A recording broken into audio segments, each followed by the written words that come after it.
All right, let's get things started. Welcome in, everybody, to the Logging Off League second season, our tournament, day two of our playoffs.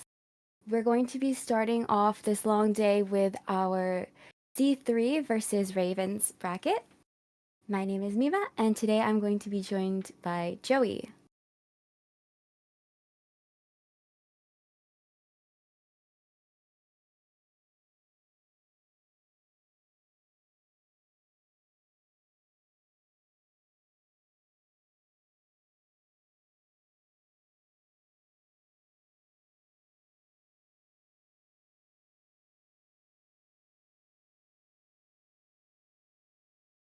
Oh, that is so embarrassing. I was muted. Oh no, my bad for not Hello. catching that. I just did a whole intro and then I was like, oh, I didn't unmute myself. Hi, I'm Joey. And if you can't tell from my technical issues, this is my first time commentating for this tournament, and I'm very excited to get started, especially with these two teams who I have seen play before. So it's exciting to see them again and to commentate for them. Yeah, same here. I definitely really appreciate how this tournament's brackets have been seeded. I feel like everyone is really on par with one another, and we've really optimized these matchups to make sure that everybody is giving it their all from the get-go. And I'm really looking forward to how these rounds go. Yeah, me too. I mean, it's difficult to call any either way right now, which is always the most exciting kind of tournament to be able to see. I'm very excited. Yeah, I mean, anything you're most excited for today, Mima? Hmm. I will say, after commentating for yesterday, I'm definitely looking forward to maybe seeing some gameplay on some bigger maps. I feel like we uh, started off small with Arms Factory, and then we continued on into a couple of maps like Ever Sleeping Town, Chinatown as well. And I'm really looking forward to the possibility of maybe some lakeside gameplay as well as some Moonlit River Park. Uh, I would also like to continue a little bit of a trend where we're choosing um, unexpected picks from the get-go. I think it's really fun to mix the meta in with these players' personal preferences and their skill set, as well as what they're familiar with after working with one another as a team. Yeah, I mean, these are two teams that, as I say, have been around a while, so um, their um, their their synergy is it's always exciting to see teams that have been around for a long time because that kind of synergy is always so much fun to watch. That teamwork that can only really be got from getting to play together for a long time. So I'm very excited to be able to see that. And I mean, yeah, I have some favorite maps as well. I always love a map on Eversleep, a match, I should say, on Ever Sleeping Town. It's so much fun when the tram gets involved. So maybe we'll see some tram action today. I would love that personally. It's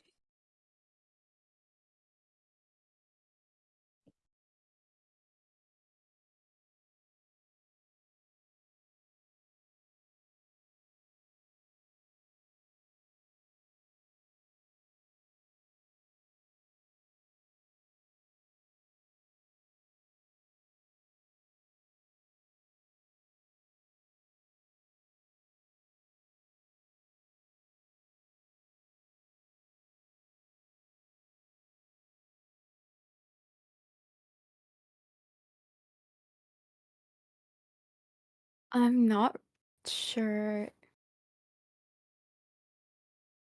am I being picked up?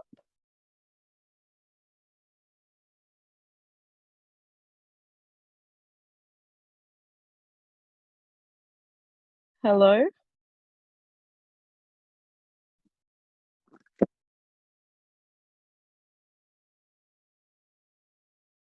I think there's a bit of lag on the other commentator's end, but we'll be proceeding shortly.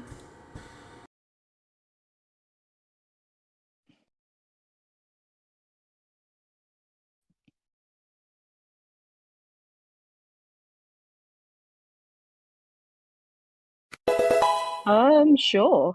Sorry, give us a second. Some technical difficulties, but soon things should be along the way.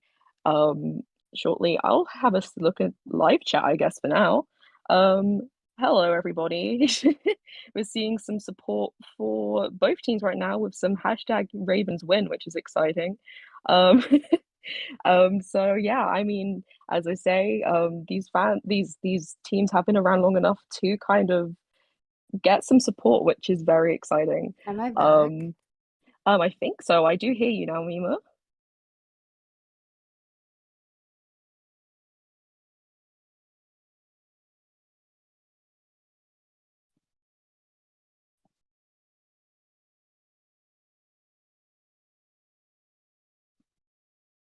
I don't know if everyone else heard Mima. I heard Mima briefly, so we'll just wait for that to continue.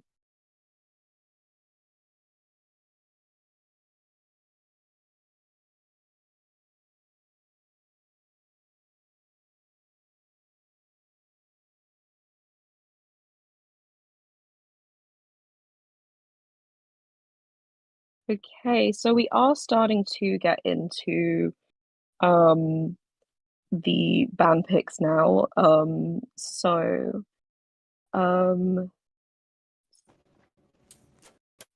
Hi, sorry, am I back oh, in?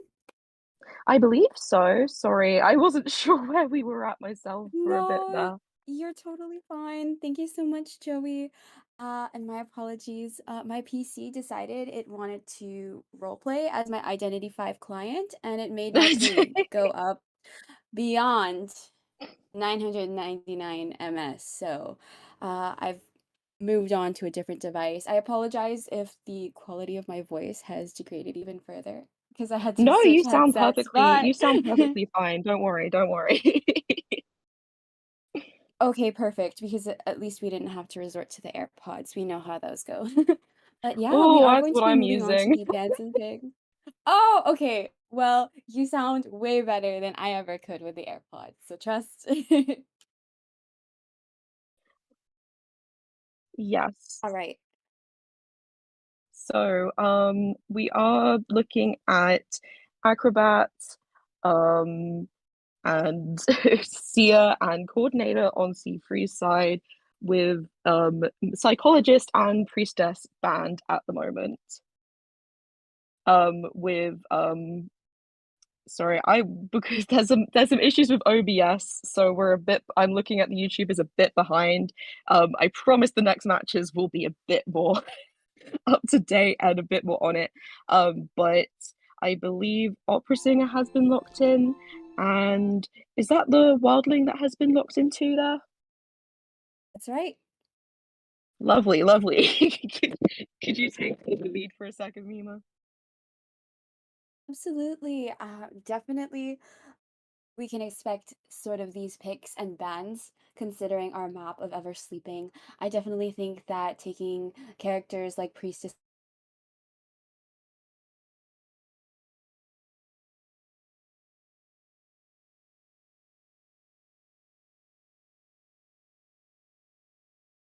suddenly disconnected. Oh,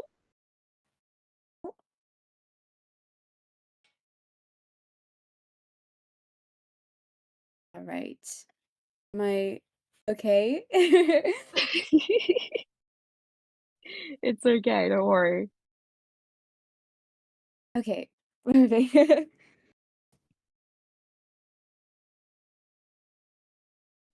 So, for now, I guess I will keep talking. So yeah, we have Sia, Sia Acrobat Coordinator Wildling, and the map is Ever Sleeping, and the Hunter is Opera Singer.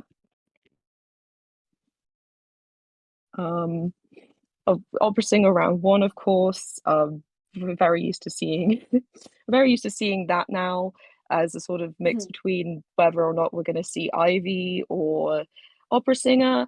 But yeah, I mean, this team has plenty to work with in terms of counters in the situation, with with Cord's flare gun and Moro, all the hits Moro needs to take, Wildling, I should say, sorry.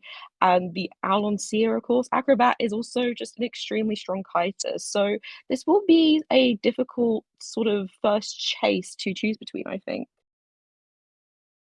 Yeah, absolutely. And when you have these characters to be able to tank more hits, such as the Wild Thing and the Seer, I think it'll definitely come in clutch for these survivors and supporting one another. Yes, exactly. And sorry, give me 1 second. I'm trying to find my game ID so we can potentially spectate this properly in game. Um, All good, all good. But yeah, I'm looking forward to how we're gonna play this out, and I'm looking forward to see who's going to be our first chase. We really want to ensure that for our first kite, especially against an opera singer, no less, we want to buy as much time for the team to decode as much as possible. On the bright side, I do think that these survivors are all each good enough to stand alone if they are chased, if they do end up getting kited into, of course. But I do think that if we're able to potentially get that coordinator up and going first thing, if this opera singer is able to take some of these resources out of the equation, such as the coordinator's gun, that'll definitely work out really well on Raven's behalf. Same with the Sears Owl. I do believe that even in our matchups yesterday alone, we did have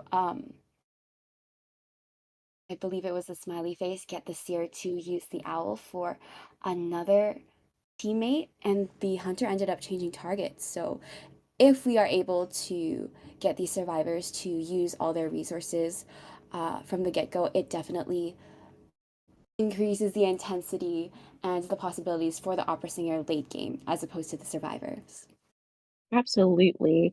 I mean, that's exactly it. Getting rid of those resources as soon as possible is very, very helpful indeed. So I do agree with that. I think potentially getting that out as soon as possible, the cord gun out as soon as possible is probably could be a good tactic for the opera singer to take here. Um, yeah, and also I'm also happy to announce that we do have stream now. So in terms of on the commentator's side, so we should be a bit more with it with it now in terms of being able to give you some live commentary instead of being a bit delayed. We're very sorry for the technical delays that have been happening here now. Yes, of course, and much appreciation to all of our staff, our participants, and of course our audience members. Thank you so much for joining us today. And I do want to remind everybody that we do have a bit of a stack day today as well as tomorrow. We have more brackets coming up, so I do hope that you guys will continue to support the teams as well as the tournament. We're really looking forward to enjoying all of these matches with you all. Yeah, absolutely. We have some familiar faces coming up, and we also have some new teams, new to this tournament, I should say. So it's going to be very exciting to see a blend of the new and old, I guess, in terms of um fighting for a space to qualify even further past this stage. Yesterday there was only one matchup, but today we have three and Sunday four, I believe. I do believe it might just be, yeah, that's right. Before. Yes. So as you say, a very stacked day, which is going to be yeah, very exciting. So we hope you'll all stick with us through the next few hours of exciting gameplay.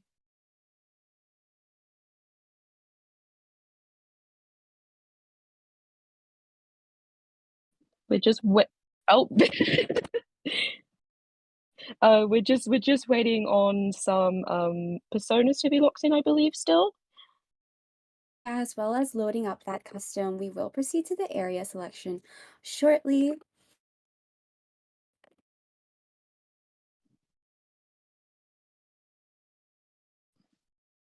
To get my sips of water in. Don't forget to stay hydrated, everyone. I am really glad I remembered this before commentating because this morning I woke up and I put a water bottle in the freezer. And had I not remembered this, I definitely think I would have an iced water bottle for the rest of the weekend. Yeah, that I'm glad you remembered too. I mean, for your own hydration, of course, as well. Um, yeah, staying hydrated is a very good thing to remember to be doing, as we all lock in to be watching the tournament today. So yes, please stay hydrated. Remember to eat too. Remember to look after yourselves, guys. Yes, for sure. And good luck for anybody ranking. I do believe that rank opened up shortly ago. So if anybody happens to be ranking as they watch along with our stream, best of luck. And I hope you're all able to get those points in before the season resets. I hope we're all looking forward to the upcoming season as well. Oh yes, of course. We are in that dash hit stage now. I believe the maintenance was a day late actually because of a holiday in China. So we do have one day less of dash hit, but I'm personally very, very excited for next season's Logic Path skin, the Postman one. I really love it. So I'm very excited to kind of get back on that grind for next season. I'm so glad for you. Yeah, I was about to out Joey because of the Logic Path Victor icon in the server. But I would be hypocritical not to mention my Florian icon.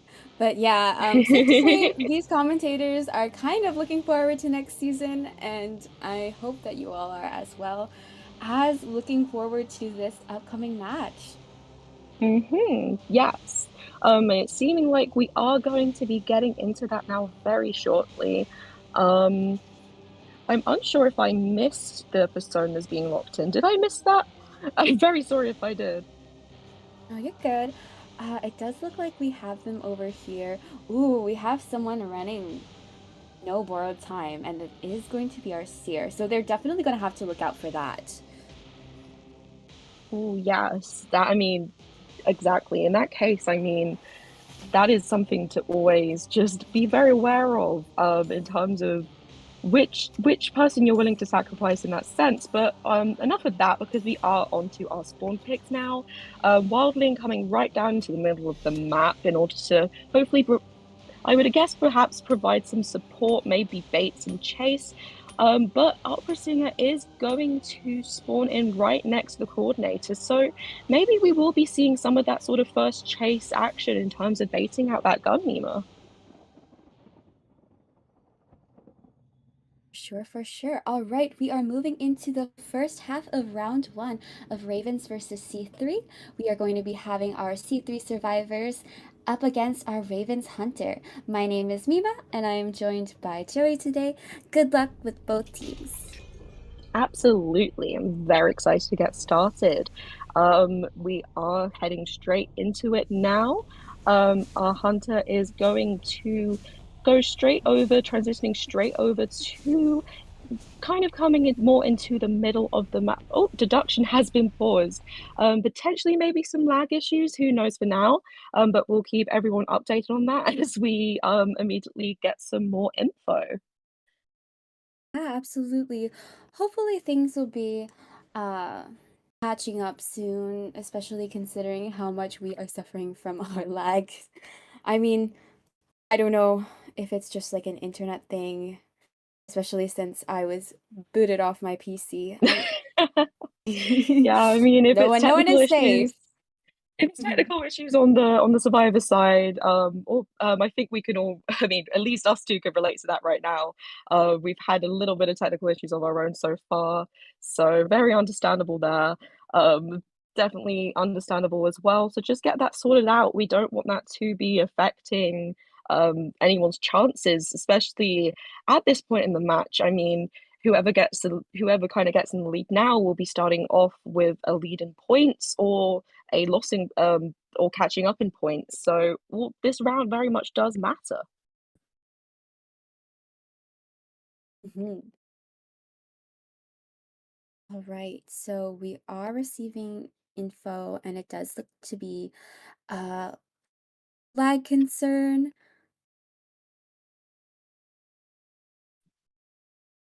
Mhm. So we are going to be restarting. Our hunter unfortunately was dealing with some lag, so it's a good call to restart from here. And not much progress lost at all. No survivors found yet either. So really a restart here is going to be pretty smooth, I'd say. Um, so yeah, we'll be getting into that very shortly. There we go. All the survivors have died, or not so much that obviously we are restarting, but would have been the fastest the fastest form of elimination of all time. Yes, for sure. Yeah, I say the tram got to them. The Yeah. tram beat the hunter out. I Too mean, yeah, I gruesome that we mean, couldn't even show it. I'm sorry. oh gosh, I do miss when the tram used to actually down survivors. Truly was a second hunter back in those days. I don't. I'm so glad I wasn't there because I am a perpetual tram victim. But I do think it's funny that that was definitely a thing. I mean, funny because I wasn't there, but Oh yeah, I'm over here I laughing. am not a that much of a veteran myself. Because yeah, I also was not playing then, but honestly, I miss it in the sense that the clips I see from that time are very, very funny. Oh, absolutely. Don't worry, Joey. I'll just clip myself. I'm the type of person who gets run over by the tram as it's coming and as it's leaving. So Oh, lovely. same You girl, just can't same get as enough me. of it, and that's fair enough. That's true. But we are just waiting on the inviting of Seafree and Ravens back into the match. So we will not be much longer now, I do not believe. For sure. Once again, thank you so much for your patience, everybody, as we go through all of these trials and tribulations. It is a pleasure to be spending this Saturday with you all, or Sunday if anyone's happens to be on that other side of the world. Indeed. I mean, I'm taking earlier commentary slots because if you could not tell, I am from the UK, so in a slightly different time zone to a lot of the rest of the chat. But I mean, if anyone else here is from Europe, hello, good evening. It is now getting into sort of later dinner time here, so don't be afraid to sort of grab yourself something to eat as well. Like, please make yourself comfortable.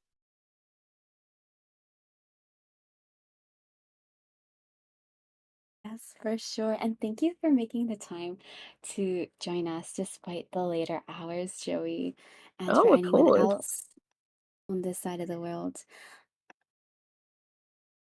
Yeah, I mean, it's not too late at all, really. It's just early evening, and it's a nice time of day for me, actually. I kind of prefer sort of being able to sort of get up later as it is anyway, so I'm perfectly fine with this.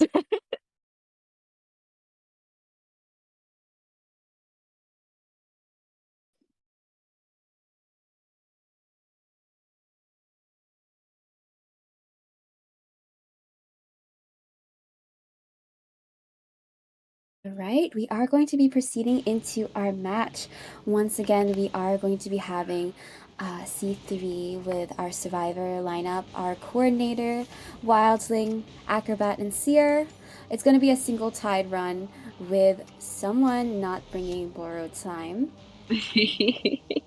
A risky move, but hopefully one that will pay off. I mean, I understand the desire to have flywheel and broken windows against a hunter like the opera singer. Having both of those things can really make the difference in a kite against her and building up that time. So yeah, it's hopefully that risk will pay off. It's a risk, but I kind of one that was often seen to fruition in these very coordinated team settings. So hoping we get to see that paying off. Absolutely. Yeah, good move on changing skins. So we are going to be moving into our vacate area, actually. Indeed, and it is looking like our eyes are on that coordinator first, going around into the cupboard area, trying to sort of in making a loop situation here, which might not, which could result in some doubling back from this opera singer with the shadow steps. But Ooh. there's that flare gun coming off early into the match. Um, but being forced out this early as well, so meaning that that cannot be utilized against thinning down the resources here. Yeah, absolutely. And Joker is going to be taking this opportunity to transition over to our newer area. Oh, does look like our opera singer is going to be bringing warp, so we're not going to be able to see any blinks or anything like that at the moment. But Oh, but we are finally, going to we're get. going to, yeah, be landing in that first hit there against a coordinator, um, with the Cypher progress coming along, um, from our other survivors, but none being popped just yet. Going to transition though over to the graveyard, and that out is going to come through just to ensure that transition does go off.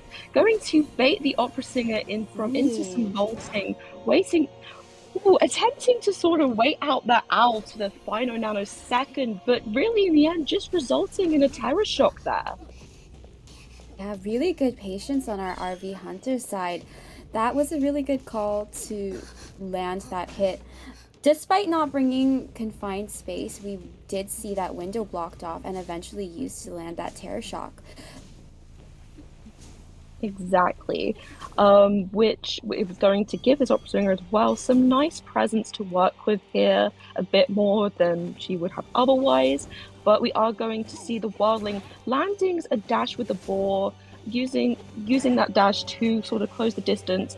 But here, as he gets off of the boar and rescuing that coordinator before half, with two ciphers remaining, we are going to Ooh. actually land that hit while Tide Turner is still in effect. Um, so kind of just gone that last effort now there, kind of kiting into sort of the back of the graveyard area in order to make it a longer journey back to that chair, wasting time, as much time as possible. For sure, and Cypher progress is looking good at two Cyphers remaining. Unfortunately, our Wildling did get injured, and we have utilized resources such as the Owl, so it looks like, oh, we're going to be seeing a teleport onto that Seer. As I just Yes, we are mentioned, going. the Seer did use the Owl, so we won't have that to work with. No, we will not. Utilizing that warp to just put some pressure on that cipher while still being able to camp the chair, with Wildling still being the one in the area here, but perhaps sort of intending mainly to give some tinnitus now. But it is looking like that coordinator is not going to be rescued in time, leaving our opera singer able to just go straight over in an attempt to pressure those ciphers, but they have now been popped with three survivors still on the ground and a target not quite selected yet out of all of them. Yeah, we are going to go back to one of our remnants in the Shadow Realm, but our new target is going to be the Wildling, who is transitioning over towards the graveyard area. Unfortunately, dungeon isn't going to be over here as the other survivors are on gates, but of course, the gate progress is just starting. Hmm. As it stands, just one hit only needs to be done on the ball of detention, which has now gone through. Going to try Ooh, to throw that pallet down in time, but not quite managing it. That hit is going to go through the pallet, with that gate, however, nearly being open. So this is looking to be like a tie, Nima. yeah, that's right. Congratulations for the solid tie. We were able to see an escape from the Seer and Acrobat, but it was nice to see both the coordinator and the wildling get to kite out this opera singer. Yeah, it was a really good use of kiting areas and resources at the right moments, I would say, in that match. Um, the the flare gun being baited out early, of course, is good if the cord is left around to use it, but really it also helps with prolonging that first kite and really just very good cipher rush as well on the side of C3, to ensure that those ciphers were coming along quickly and in a way that was very difficult to counter while also counting the chair. Yeah, absolutely. I definitely think that honestly everyone in their match really did their due diligence. It's good that the wildling was able to get up and get that rescue before half. We left the area to allow the coordinator to go as far as possible from any chair, as well as to ensure that we aren't getting into a double down situation with the optimal cipher progress going in. Even if we utilize those resources early on, I think that they did a good job making sure that they knew when it was time to let go of an area and transition over to another. Same with the opera singer, making sure to go back after not finding a target fast enough on the corner house side of the map as well. Definitely helped in locating a target before the gates could have opened. Absolutely. Very, very quick decision making there on the side of Ravens, which was very, very, just a very fast-paced match. Of course, an opera singer match is always going to be fast-paced by virtue of the fact she is fast-paced, but especially on a map like Eversleeping, in such sort of close confinement with everyone, with those sort of narrow passageways to work with as opera singer, it's very quick and easy to sort of zoom across that map to find a target. And unfortunately, of course, the dungeon just did not spawn in that optimal location for the wildling, which might have changed things, might have not. But as it stands, it was a very good choice of target, especially with that boar only being so useful against a detention hunter. Absolutely well said. Now we are going to be moving into our second half of round one. We're going to hand over the Hunter faction to C3 this time, and Ravens will be surviving. Indeed. Is it is asking this explicitly because of the OBS and and the stream not being quite um available?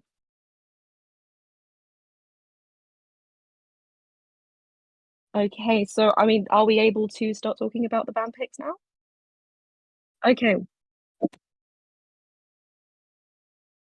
lovely, perfect. Okay, so we are in the round one second half. We have a ban on the priestess, the cheerleader, um, and ban of the first officer and the coordinator too, with the picks so far being the seer, the barmaid, and the mercenary and painter.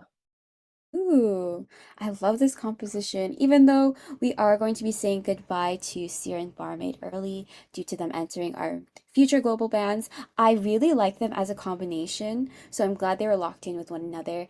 In addition to Mercenary, that Barmaid is going to be able to balance out his sort of healing debuffs as well. And I am very, very excited to be seeing some Painter action with the way that Painter has been coming into the meta slightly against Ivy, which is I just find that so fun because it's always exciting seeing a survivor that is utilized a bit less than others, suddenly coming into the fray a bit more when a hunter is becomes available that they kind of very specifically have a kit to work with well against that new meta hunter. And that seems to be the sort of niche that Painter is fulfilling right now. And it's really exciting in the sense that we are kind of seeing um, like um, like the anyway. Sorry, I lost my train of thought. You should see that one Oh, meme. you're all good. I love all your chains of thoughts. No worries. I'm definitely happy to see these sort of picks as well. I'm excited to see how the painter is going to be utilized if we can maximize those two paintings, as well as if our painter ends up kiting. I'm interested to see how they let painter marinate on the chair. The thing I love about most with painter is that we don't have that halfway line to worry about. Painter will always have those three chairs in, so it's definitely possible for him to marinate, as well as the mercenary with a bit of a slower chair time as well, if we so happen to have our rescuer chased here.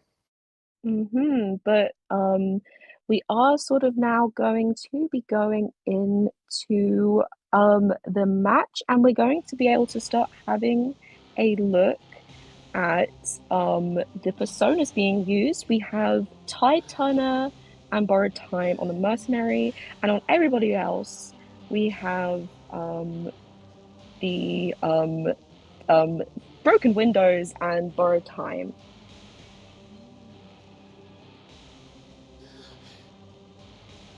Yeah, looking forward to it. It's nice to see Ivy out too. It's nice that these hunters are really pulling out all stops from round one, trying to ensure they try and get as many points as possible to get that lead. So I'm really looking forward to this match. Let's see how we're going to be spawning, because I know that up against Ivy, we tend to go for a little bit uh, less standard spawns than you would see for any other hunters. Hmm. I mean, we are seeing them quite spread out here, with our mercenary landing themselves in the middle, and barmaid up on the sort of that two-storied area, with our hunter here deciding to sort of spawn between the seer and the mercenary. So potentially maybe a first chase here on the seer, perhaps. But we will be finding out very shortly, as we are getting straight into it with no delays. So, um, this is going to be the second matchup of round one, Ravens versus C3, and it's going to be very exciting, as you say, to see this Ivy in action. Yes, yes. Good luck to both teams. But going straight into it, the Yif is going to come straight out here, kind of sending that Yif in the direction of the graveyard while walking into the direction of the middle, covering quite a few bases here in trying to sort of seek out that first target, landing that shock onto the seer here and landing that first hit with Ooh, um Oh, a deduction has been paused here after that quite dramatic start there. absolutely. My life flashed before my eyes, and I wasn't even the one playing. That's definitely the horrors of playing Ivy, even if you do have uh, a little bit of indication that that youth is upon you. uh, the moment that Ivy decides to switch on you, you really have to act fast. And if you aren't able to get that pallet stun, it's a good thing that the pallet was able to be dropped to separate the seer from the shadow after getting that first hit in. But we're gonna see how this is gonna go out. Mhm. Um, we will be seeing if deduction is now restarting. Okay, everything is straight back to where we were. Nope, no. We are going to restart. Um, yeah, okay, we're going to restart. Sorry, I missed that part. Um, but this time, yeah, so we're going to restart from the beginning again. Um, Perhaps, I guess if I were in the situation of the seer here, I'd be quite thankful for that. But um, yeah, I guess we'll see if this goes as well for the Ivy again from the get-go. Yeah, for sure. I mean, I definitely don't doubt that, considering our possibilities with Ivy. We saw how much they were covering grounds from the get-go. So I'm definitely looking forward to if we're going to continue with this target or choose from the rest of the team. We covered a lot of bases when it came to traversing the map with both the main body and Yithian. So anything is really possible at this point, as well as what our king allows, to be honest. But I mean, fair enough, both teams were able to restart for this round, I guess you could say. So we really are just going to try our best to ensure that everyone will be able to play to their best potential. And once again, thank you so much for your patience with us and everything that's going on. And I'm really looking forward to how our participants play this out.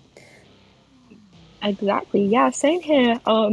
Again, because of the nature of how Ivy can be played, as you say, it'll be interesting to see if maybe a different tactic is taken here to keep these survivors on side of RV on their toes. After how we started off there, perhaps the main body will head off in a different direction, but we will be finding that out very shortly. A lot of multitasking has to be done to master Ivy, and it's looking like we are going to see a lot of that very expertly done here. So very, very exciting to see how this will be done a second time around. In a way, I guess we could say is a bit of a treat to be able to see this twice, if it will be done in a different way this time. But we will be going straight in here, going off in the same direction as last time. It seems really sort of the sights being set on that seer, really wanting to chase that seer first, it seems. And it makes sense making that getting that in early, perhaps while the owl is still out and about on the other patrolling around the other survivors is not a bad shout. But we are not going to get a hit in on the seer as early this time. We are going to transition out of the radius on of the rock. I need to remember what that's called. And we are going to be Fun. chasing that seer out nearly out of the graveyard, but we are going to get a hit in before that happens. Yes, that's right. And it does look like we are going to be less than 10 seconds to blink, as well as insolence kicking in. Of course, the seer does have his owl to work with still, so let's see how this plays out. Yes. We with we are going to be continuing this loop around the graveyard, not trying to sort of regain that with the no. Okay, there we go. There's no trying needed. We are going to down that seer, who of course is a very difficult survivor to be kiting against an Ivy with if you want to be avoiding looking at her, did you say? So yeah, going to sort of down that seer while two ciphers have been popped, but we are going to now put some pressure on the cipher of the painter there. So we are going to be having that Yithian patrolling our chair here, but very keen. You did see an elbow pad from the mercenary to get that rescue in. Yes, with some Titana, of course, in effect here, the only Titana that we have on the team as a reminder, but the owl is now going to come into play, buying the seer some time and some valuable time too, as 100, Oh, not quite getting on the tram, seconds too late. That is so unfortunate. We are now going to be chairing that seer back into that chair within the realm of the Ostracon. That is the name of that little rock. We are going yes. to as well plant one onto the barmaid and just keep up that cipher pressure. And while still camping as well, of course, this is the strength of an Ivy, a full present Ivy is too, we may add.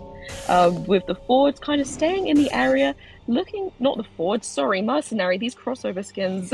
Yeah. The mercenary is going to go Ooh. back in again, without the tide this time, and Sia is going to get some distance, but another hit is going to be taken on the mercenary to get that mercenary out of play here.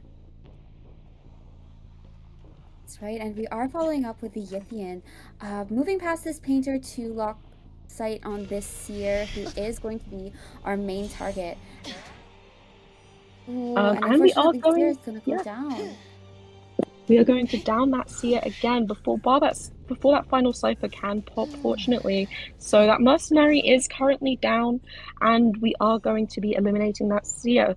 This is looking to be a slightly tricky situation here. Getting back over to the mercenary and blinding that painting to stop the our Ivy from being able to get that mercenary down right away. And we are now going to transition on to chasing that painter. That's right, and good on the barmaid for being able to give Mercenary one of her Dovlins. We are going to be seeing Painter get hit over here, but Mercenary will be up to full health soon. He's currently opening a chest after utilizing all three of his elbow pads. Another painting going down here, trying to avoid it, trying to look Ooh. away. Oh, and that painting has been successfully avoided with the painter being forced back towards the ivy and really working in the hunter's favor here, in terms of being able to hit the painter while being stuck. While avoiding being stuck in that painting. So we are going to be seeing that painter on chair. And we are going straight over to try and harass that final cipher, which the barmaid is on, looking to be at 75% thereabouts. So still a ways to go, but still more done than it is not done. But we are going to transition straight onto that barmaiding fat, allowing for that painter to get rescued to prioritize um uh prioritizing pressuring the ciphers, and we are going to be downing that barmaid right away. Yeah, good call on this Ivy for going to chair the barmaid right at the cipher she was working at. There was a chair nearby, but this cipher just has so much progress that we don't want to allow them to recover it. We are going to be starting a new cipher, or continuing our cipher over at Corner House here, but it is the painter. So we are going to But have the Yin Yang out. it seems we are. Oh, a Oh, terror shock. Of course, a mercenary can thankfully take that, but um, we are in a situation here, of course, where there are two ciphers with quite a lot of progress across the maps from each other. This is looking to be a tricky situation here for the Ivy in terms of trying to keep that pressure up, but Mercenary has gone down at this point. Just getting a survivor on a chair seems to be the priority, and a good priority to be making, I would say. But that cipher is at 94%. It is looking to be going to be popping very soon after this mercenary hopefully gets rescued. absolutely. Good call on the barmaid for saving her Dublin to get a full health rescue in. Going to swing and land on the mercenary, but of course the cipher has popped, and we are now with three survivors um, up and running with this final cipher pop. Everyone's sort of making their way across to the gates. Mercenary opening a gate, but downing that barmaid there, and quite quickly, very quickly, in fact, this might be enough time for Ivy to be able to pressure another survivor. This is looking like perhaps this could be a free K.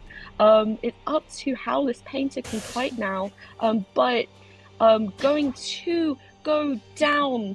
And right now, we are going to see this Ivy's late game play really pay off here.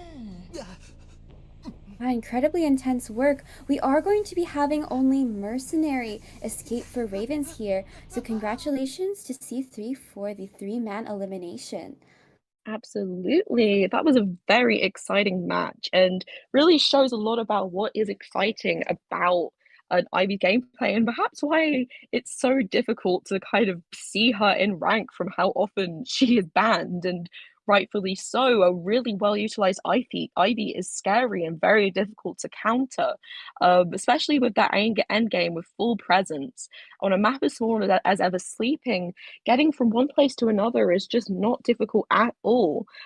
Very, very easy work there of tracking down the barmaid and the painter, despite the fact that three of them were up on their feet by the end game there. Yeah, absolutely. I love how intense that match was from start to finish. Uh, and I'm really glad to see the sort of nuances all of these players have incorporated into their gameplay for their characters. To go into detail a bit, I did really like how, to sort of counter the painter's last painting, we looked away from it and only angled our camera to see the painting after landing that hit. It did cancel Mm-hmm. out the attack recovery animation, so I thought that was really good at maximizing the Ivy's time.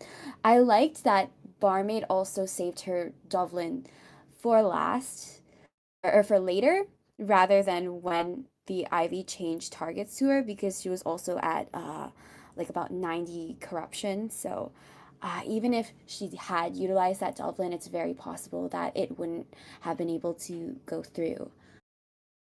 Especially in a chase against an ivy, it's very difficult to predict when you're going to be sort of stuck, unable to move like that, because playing against Ivy is kind of like a sort of mind game where it's a matter of catching you out in terms of looking in the wrong place at the wrong time.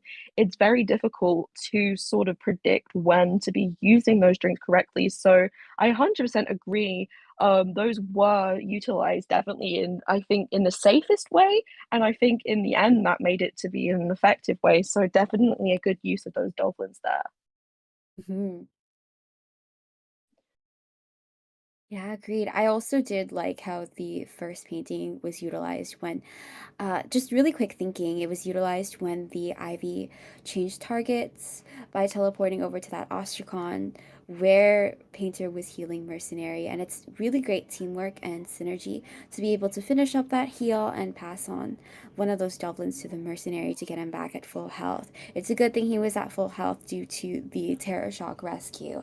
Had he been Terror Shocked at half health, really would have stunted the Survivor team a lot because at that point in time, the Cipher wasn't quite primed. It was only primed by the time Mercenary was on the chair and Barmaid was moving in after getting healed.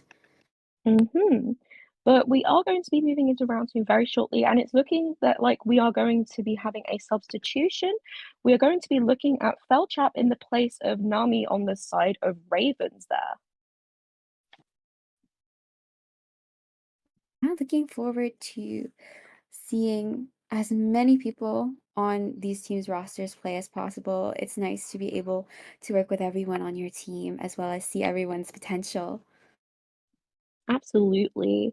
It's nice to be able to give some people a break as well, of course, and especially um just sort of it perhaps may also indicate a strategy change, perhaps. Of course, um, we are in a situation here where Ravens are a little bit behind in points, so it's going to be a case where they need to overtake C3 now.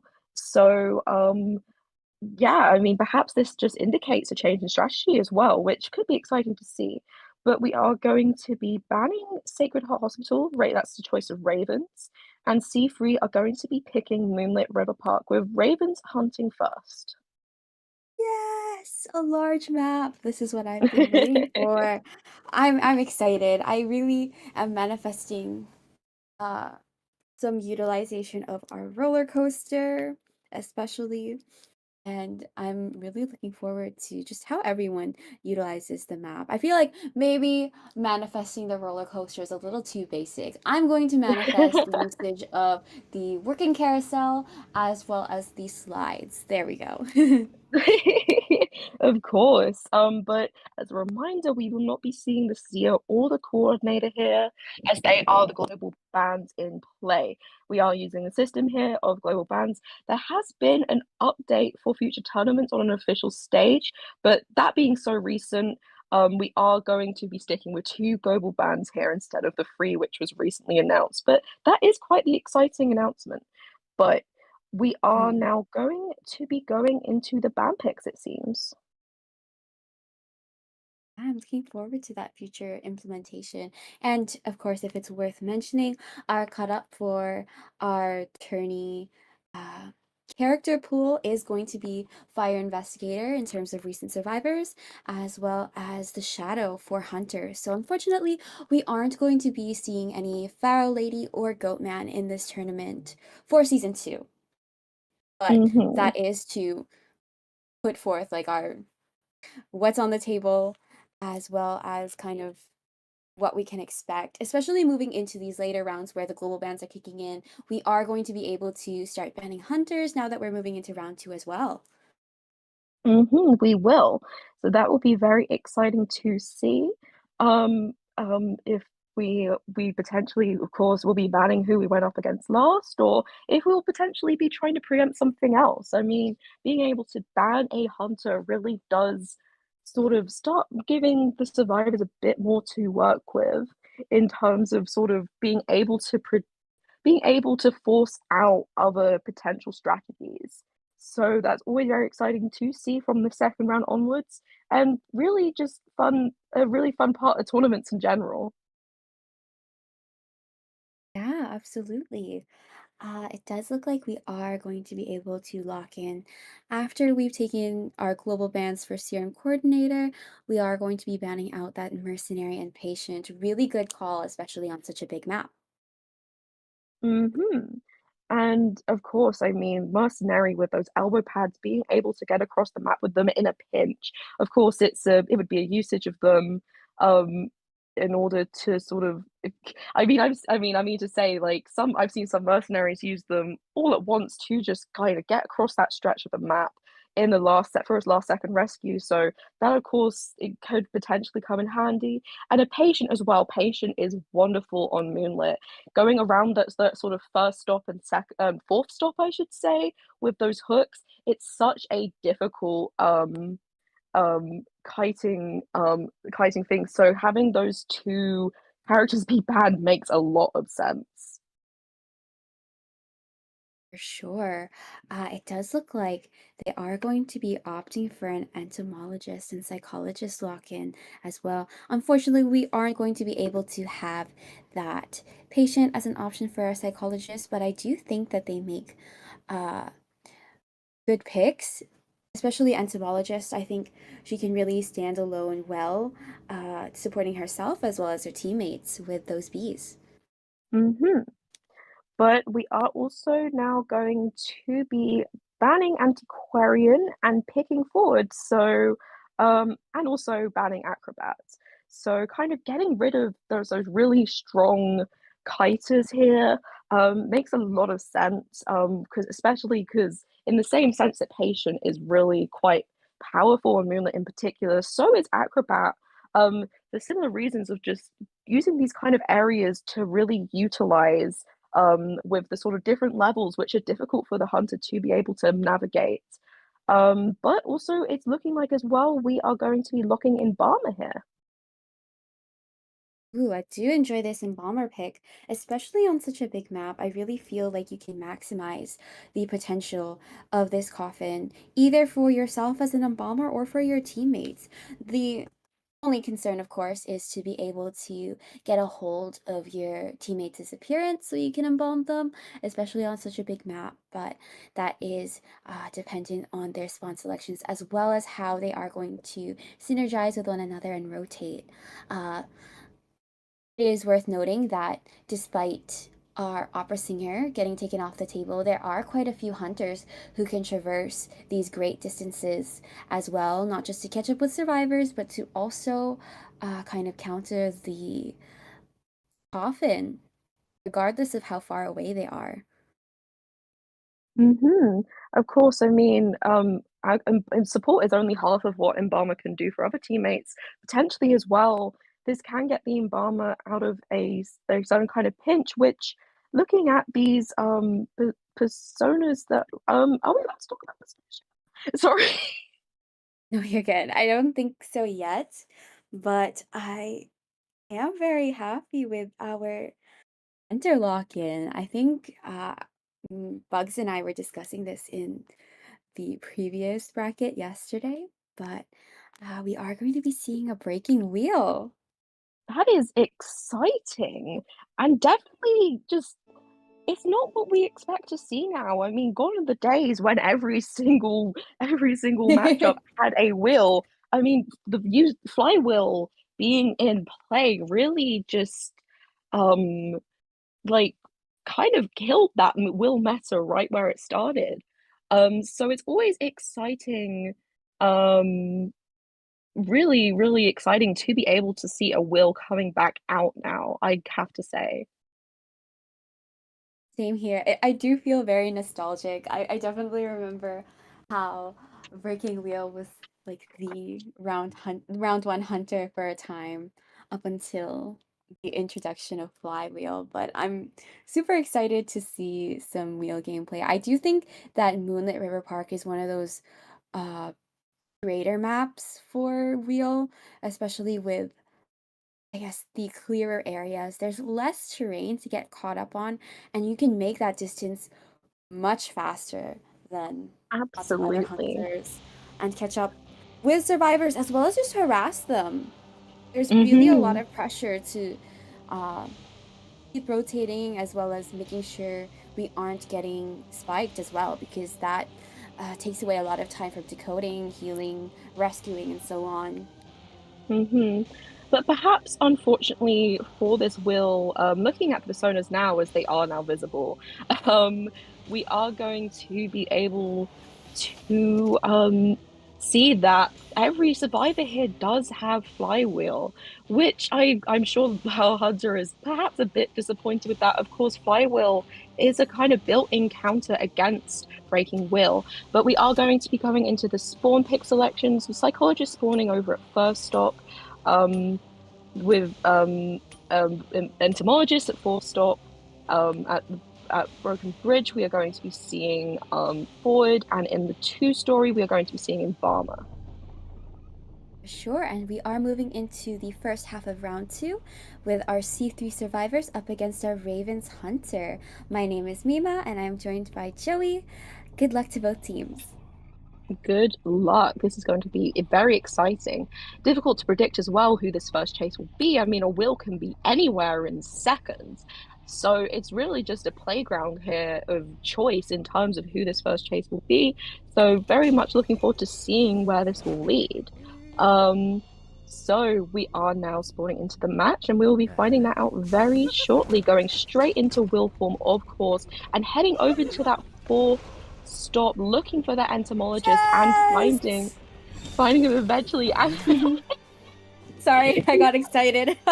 no, of course, your prayers have been answered. We're seeing some utilization of that carousel. Not something you see every day, but something that does actually makes a lot of sense against a breaking will, forcing them out of that wheel form, but and then straight back into it again, of course.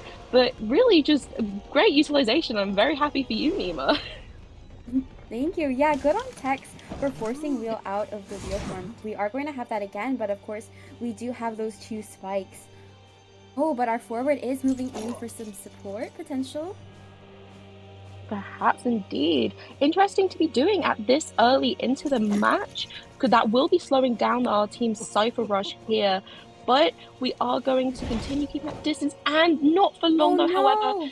That stun coming in from before, just a nanosecond too late. We are going to down the entomologist here, but we are going also to switch straight back into wheel form oh, we're going to see that slide utilized as well, Mima, making sure that Spike does not get the forward there. Joker keeping a healthy distance. That ball is now up and ready to be used. And oh my goodness, using the blink successfully to avoid the football is always so exciting when that is done successfully. And here we have it. What a great place here.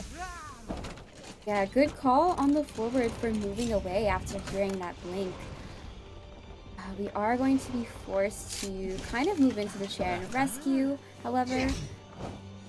Ooh, excellent Oh, there's that flywheel. flywheel. Getting that flywheel to just unfortunately only go down just a bit later. We only have 16% durability left on this ball. Enough for another stun, but not a very long one. But we are not going to give up hope yet. Joker forward here is going to stay in the area to just maybe try something, but going to just prioritize getting those spikes out. Doesn't want to take any unnecessary damage here. Hopefully, maybe coming in for that next rescue, of course. For sure. Ooh, we're going to be maximizing the usage of that final present snap to get forward at half health. But of course, we are going to be seeing psychologists. Oh, I think it was canceled, unfortunately. The whistle Mm, on our forward here. definitely would have been risky to continue it. Of course, this forward is kind of just trying to perhaps, I suppose, keep that tinnitus, but not of course rescuing that would have been far too risky, and also avoiding the wheels. But we are going to go straight on to finding our embalmer here. utilizing the classic loop of the vaulting to avoid the spikes, managing to get enough distance as well to not get another spike in as we come out, going to just take a chip hit there with the snap, going straight back into wheel form to try and hunt down another survivor, going after that Ford, who of course is only now still on half health. Good call on target switching. I do admire how much they are utilizing the flywheel as well. And we are going to be using the last of that football to get over to the pallet over at the first stop pallet. Oh, we are going to take that spike and ooh, excellent dodge. Really good discipline, Really excellent but dodge. unfortunately forward is going to go down after the vault. Yeah, some Peeper switch. Keep a switch. We are going to leave Ford on the ground. They're very aware of the fact that we are in a situation where these ciphers are on the go. One cipher remaining, going to be utilizing that slide again to sort of avoid the wheel. Difficult to aim the wheel form up the slide there, but managing to get that in there with one spike. We are going to be having our embalmer continuing to decode over on the other side of the map, but our hunter is very aware of that, going straight over there. Perhaps as well, just very aware of the fact that the forward is not a priority in terms of decoding strength. Instead, prioritizing going after survivors, I suppose, who can sort of decode that final cipher faster. Going to just about miss the trap there, but going to go straight back into wheel form and trying to just get one more spike in on this embalmer. Oh, we do have 3 spikes, and Embalmer is unfortunately going to go down to that snap. We aren't going to embalm ourselves quite yet, but it does look like our psychologist has whistled this forward to get him back at full health. So we do have the embalmer on chair and is going to rebirth now. Simply just taking the time to go back to be put in the chair to waste some more time. Another people being put down here, making it so that this bridge area is going to be quite difficult to traverse or decode on. But finding the psychologist whose shield is now gone, successfully flywheeling, so there is still only one more spike. But getting caught there and just a chip hit away from going down now. Embalmer, of course, is still on half health as well and is going to be spotted going across that bridge. But instead of prioritizing going on him, we are going to go back on the forward, the only person left with health. That's right. It does look like forward was able to get bot from the chest, but we did spawn it out and are not utilizing it quite yet. It could potentially be used to help decode, but of course with the recent mechanic adjustment, it did nerf the bot's decoding speed when used. And Embalmer is going to go down at 4th stop here. Unfortunately, we did utilize the coffin earlier on into the game, so this will be Embalmer's second chair. And is this going to be a chair that the forward seems to be the only person who can go in for it, with the psychologist being very vulnerable over on the cipher. So should our wheel here decide to pressure that cipher, which I believe is about to happen, that is going to be a tricky situation, but is going to find the forward halfway along as well, getting in those spikes, changing our mind here instead to just try and perhaps stuff this forward on the rescue. Missing the hit there, and the embalmer is going to. I mean, they were forced in that situation to pop. That embalmer did not have borrowed time, so there is nothing that could be done there. That is the danger of it, of course, with a coffin. Think more can be done, but that coffin was forced out earlier, so a forced into a situation where that had to be a pop, and that forward is still in a vulnerable situation here, very close to our will indeed, and is going to be chased here. This is looking like most likely, unless the dungeon is there, this will probably, unless the dungeon is there, the dungeon is not there. Oh my goodness, if the dungeon was there we may have got a tie, but otherwise this is probably going to be a one-man escape. Oh, beautiful flywheel. beautiful flywheel, but that is the end there, surrendering prematurely, knowing that it's the end. But some really amazing fight there, on the side of C3. Honestly, just like the use of that flywheel of the duking, all of that, it made for a very, very exciting match to be watching. Especially as well, of course, in the sense that we got to witness the slides and the carousel being used. So yeah, that was very exciting. I very much just as I was saying, being able to witness a wheel match in this day and age is just it's a real treat, to be honest, because it's such a different style of gameplay from other hunters.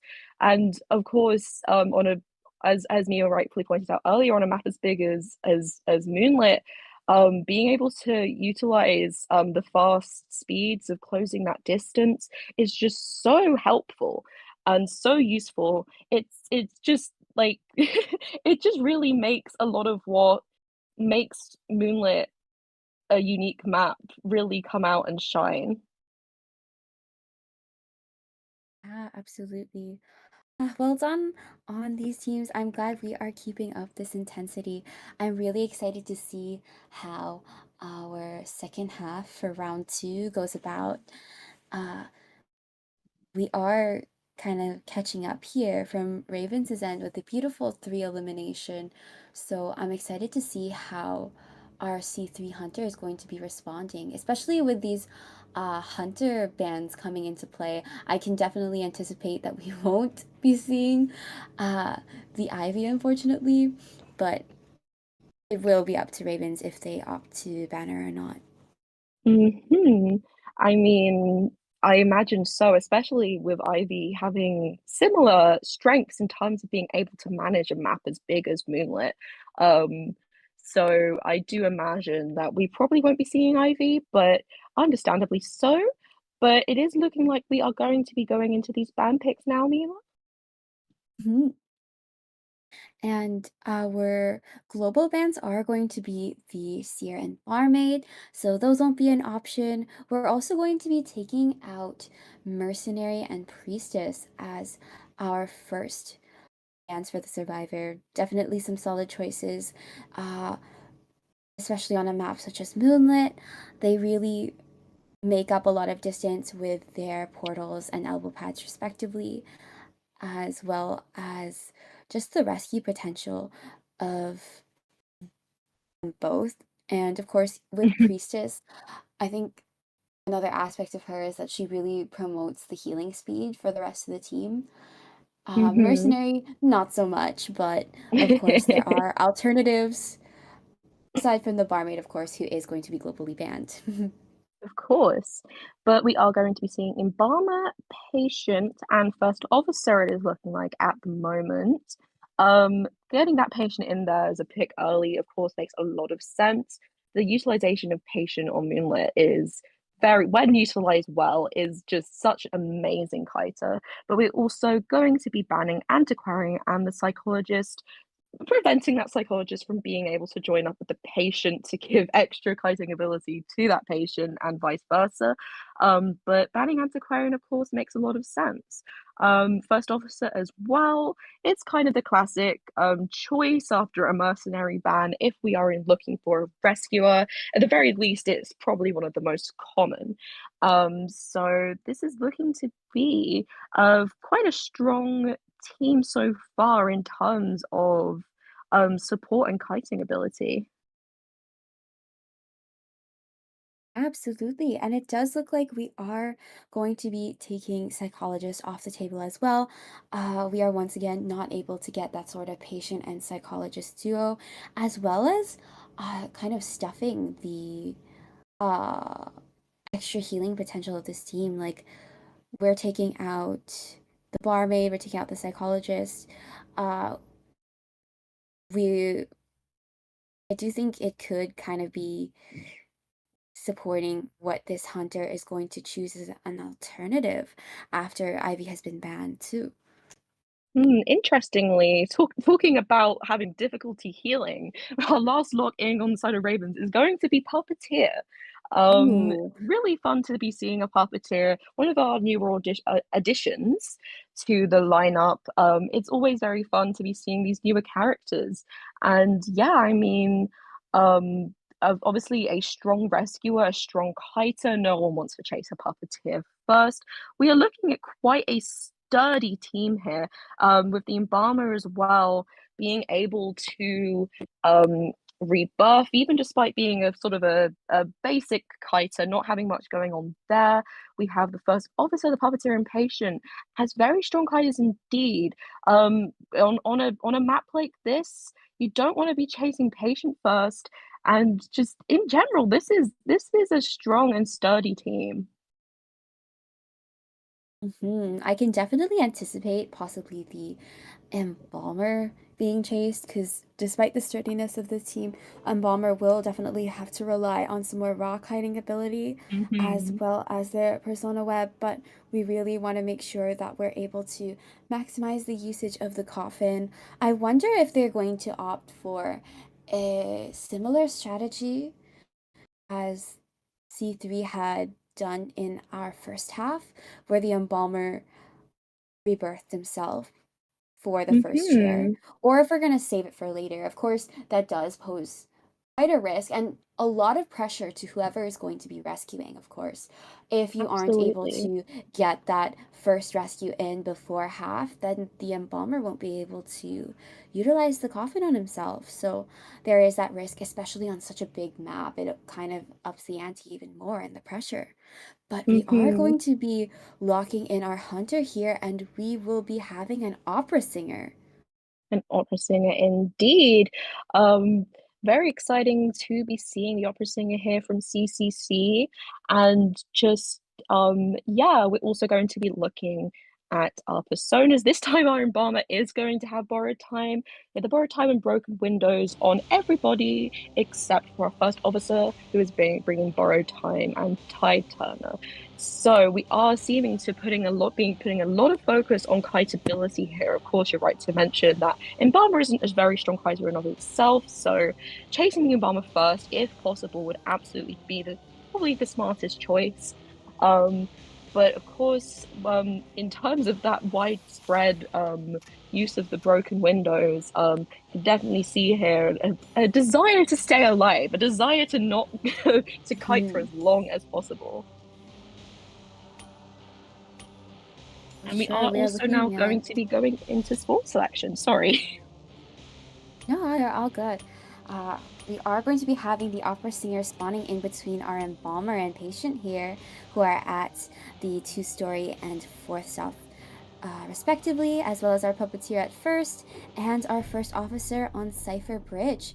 We are moving on into the second half of round two with our Raven survivors up against our C3 hunter. My name is Mima and I am with Joey. Good luck to both teams. Good luck to both teams.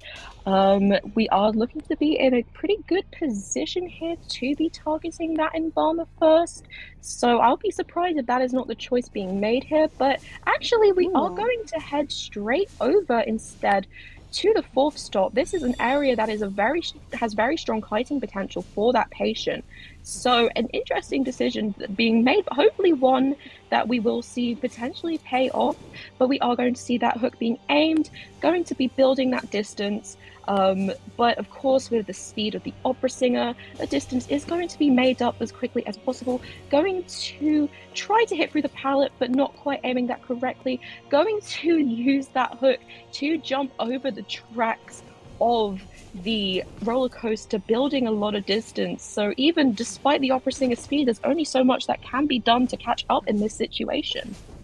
Yeah, that was a beautiful utilization of the hooks, and we are going to transition over to the ruins after forcing the opera singer to break that pallet we dropped. But our patient is going to be using the last of the hooks to get over those roller coaster tracks once again.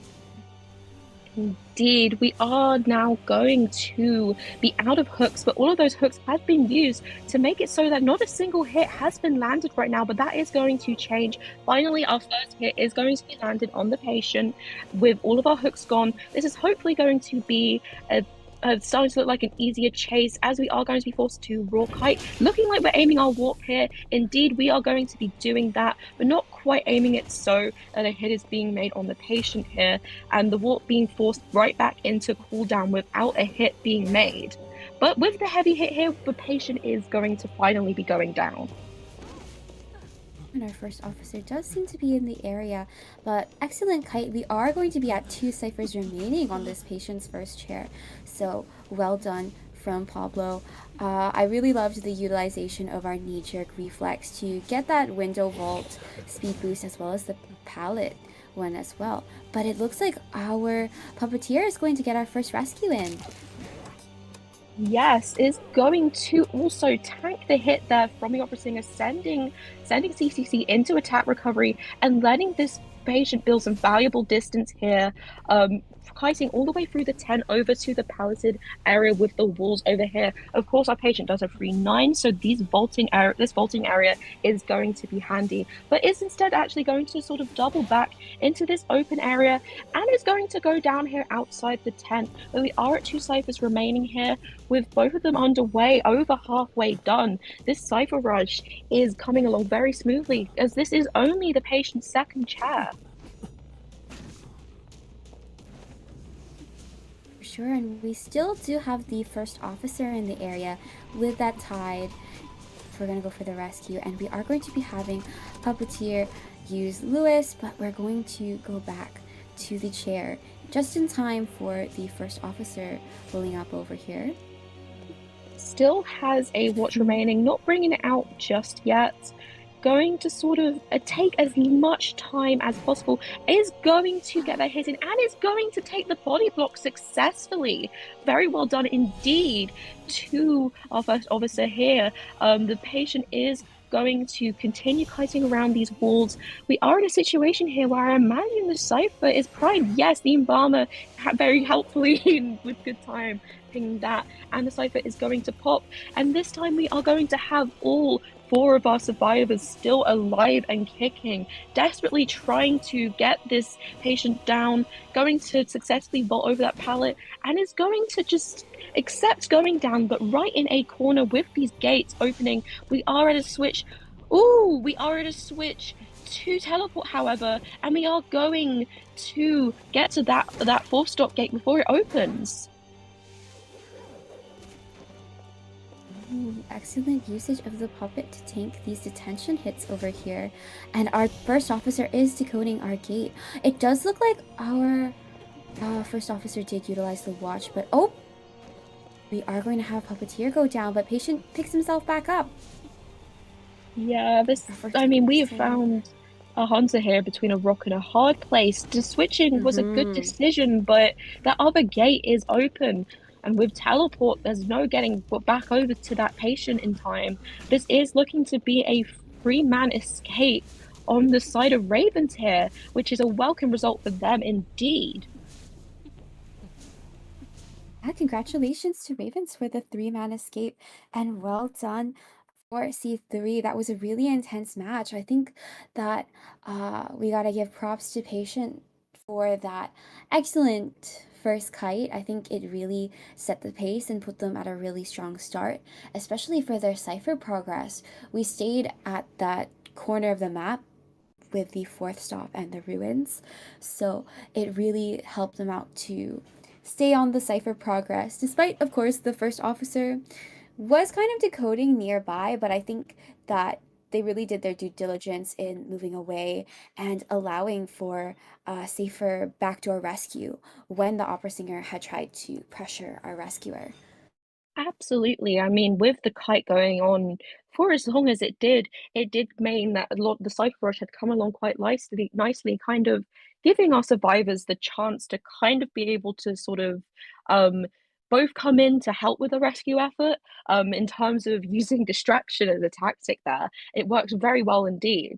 I mean, yeah, chasing a patient around a 4-stop is not it's not something I would envy of any hunter in the situation of doing. It is a very difficult chase. For anyone who knows of that spot for a patient, it's just so easily utilized. So honestly, perhaps, I mean, choosing that spawn was honestly a very smart decision on behalf of the patient. Yeah, absolutely. And kind of tapping into what Joey had mentioned prior, I do think that this is a pretty sturdy team as well. And honestly, even if we did discuss the limitations of Embalmer in terms of having to rely more on raw kiting, we did choose an optimal spawn over at the two-story, accompanied by the ruins outside. It's like the god kite. And of course, if we aren't going to opt for the opera singer spawn in between the two-story and fourth stop, uh, there's the option to have chased the puppeteer, and we all know that the roller coaster starts at first stop, so there would have been a lot of possibilities there too. It's just they definitely put up a formidable fight even against such a meta hunter. Absolutely. I mean, a lot of a lot of these newer survivors, Puppeteer absolutely included, are just so useful against a lot of the new meta. The new survivors and new hunters kind of go out hand in hand, slowly sort of shifting that meta, making the life of the new hunters harder and the life of the new survivors harder. But in this case, yeah, the puppeteer is just such a strong fighter, so very strong against single hit hunters, even with the kind of pressure that Opera Singer can put on. It's just against the puppeteer, there's not so much you can do. So I think a lot of the success, as you say, of our Ravens there was in their team comp. So very good strategy, I would say, being used there. But we are starting to be looking at the map picks. Ravens, it appears, have picked Chinatown. Ooh, exciting. We definitely saw a lot of Chinatown yesterday, and I definitely think that just from the map selection alone, it gives a lot of opportunities for kiting as well as our chase. I think, especially our gate war, especially that's what I'm going to be manifesting for for this round three, my Miva prediction. I'm hoping for some gate war. I think since both teams are putting such hard fights up against each other, pulling out all stops, I think that we'll really get to see them shine and go all out if we are able to Mhm. get into a scenario like this. And it will really kind of seal the deal since we are getting neck and neck here. Absolutely. It's so exciting. I mean, you're so right to point it out. And I mean, I'm inclined to start trusting your manifestations, considering they seem when you manifest something, Nima, it seems like something seems to happen. So, I mean, if we end up in a tight gate war situation here, I mean, I won't be complaining. That will be so exciting. That is one of, I mean, I'm very happy with the maps being chosen this round. I mentioned earlier that Ever Sleeping is my favorite. I think you named Moonlit as one of yours, and honestly, I absolutely love Chinatown too.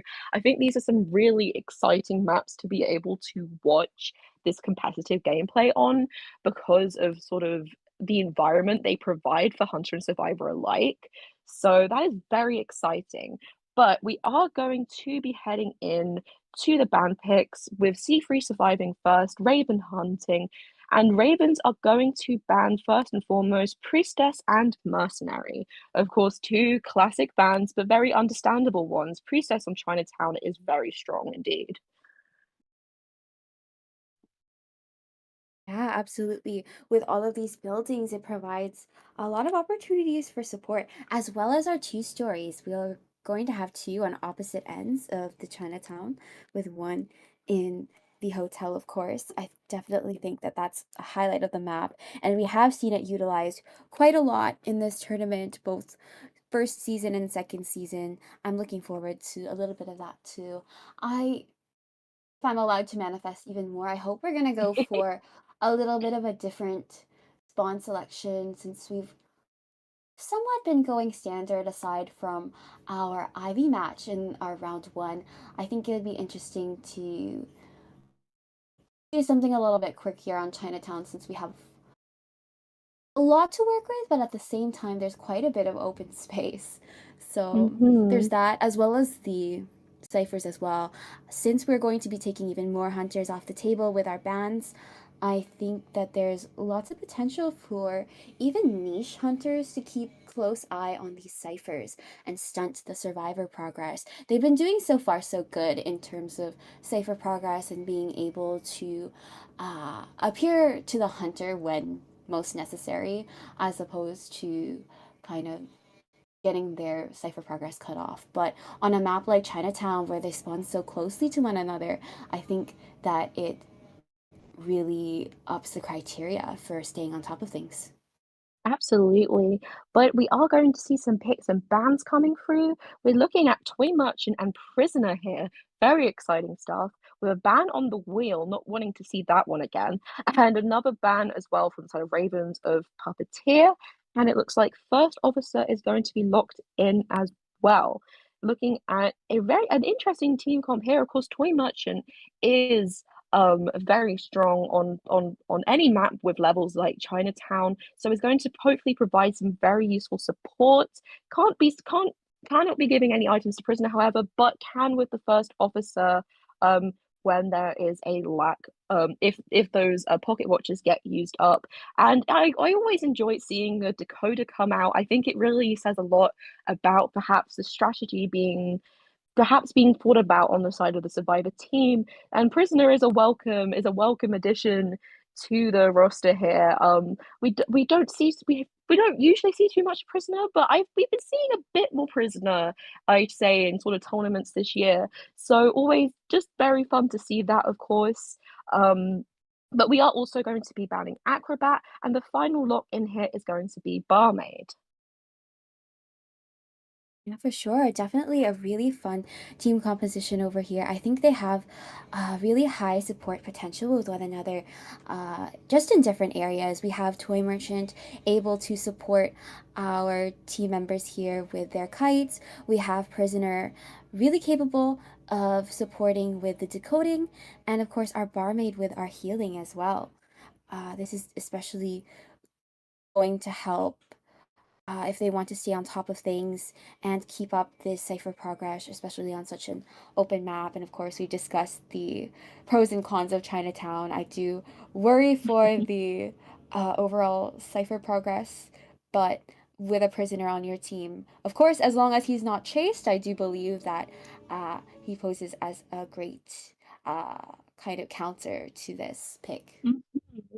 I mean, you see this a lot in round three, just a different sort of attitude coming about in terms of priorities. I mean, certainly some Cypher Rush is in order here, is what they're planning for. Of course, if Prisoner is chased first, that will change, but I guess this is a case of high risk, high reward. This really will depend on Prisoner's ability to rotate, I suppose.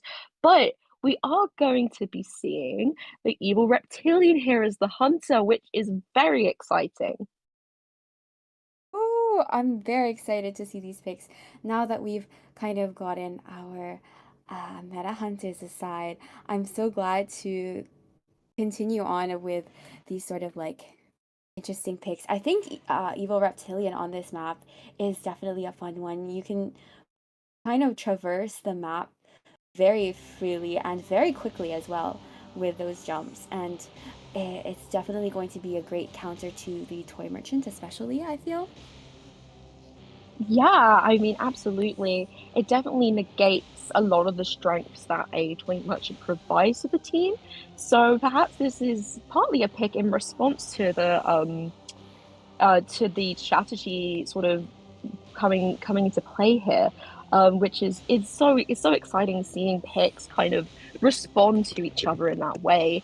But of course, I mean, we've been seeing some lizard more and more, and which is just so exciting. He's a really interesting hunter to be seeing gameplay wise in terms of just that, especially after the recent-ish buff, that lethal crash being able to counter to target two survivors at once, making rescuing much harder. But we are going to be seeing some spawn picks here, looking to be something a bit more standard, which is not quite what you hoped for, Mima, but still, we're going to have our first officer spawning by the tree in the middle. And it is looking like we're in a position here where our prisoner is going to have to be very careful indeed to not be caught first. Yeah, absolutely, especially with the evil reptilian cutting him off from the hotel. We are going to be moving into the first half of round three with our C3 survivors up against our Ravens Hunter. Good luck to both teams. Good luck to both teams. Very exciting.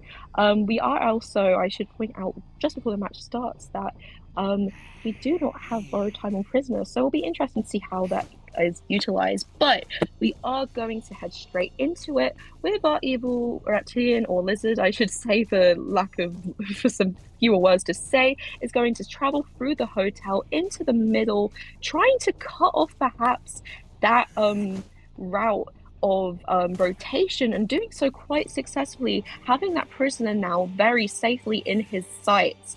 We are indeed now in the situation where the prisoner is unfortunately for C3 going to be kited first, going to try and predict the vault over that pallet, not quite predicting that correctly, but is going to utilize the size of that hit through a pallet to hit the prisoner as the pallet is pulled down.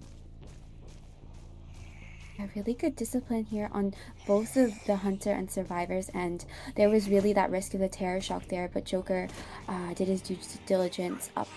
And we're going to be using our shock to stun the hunter for a little bit, but we are returning to this double pallet area.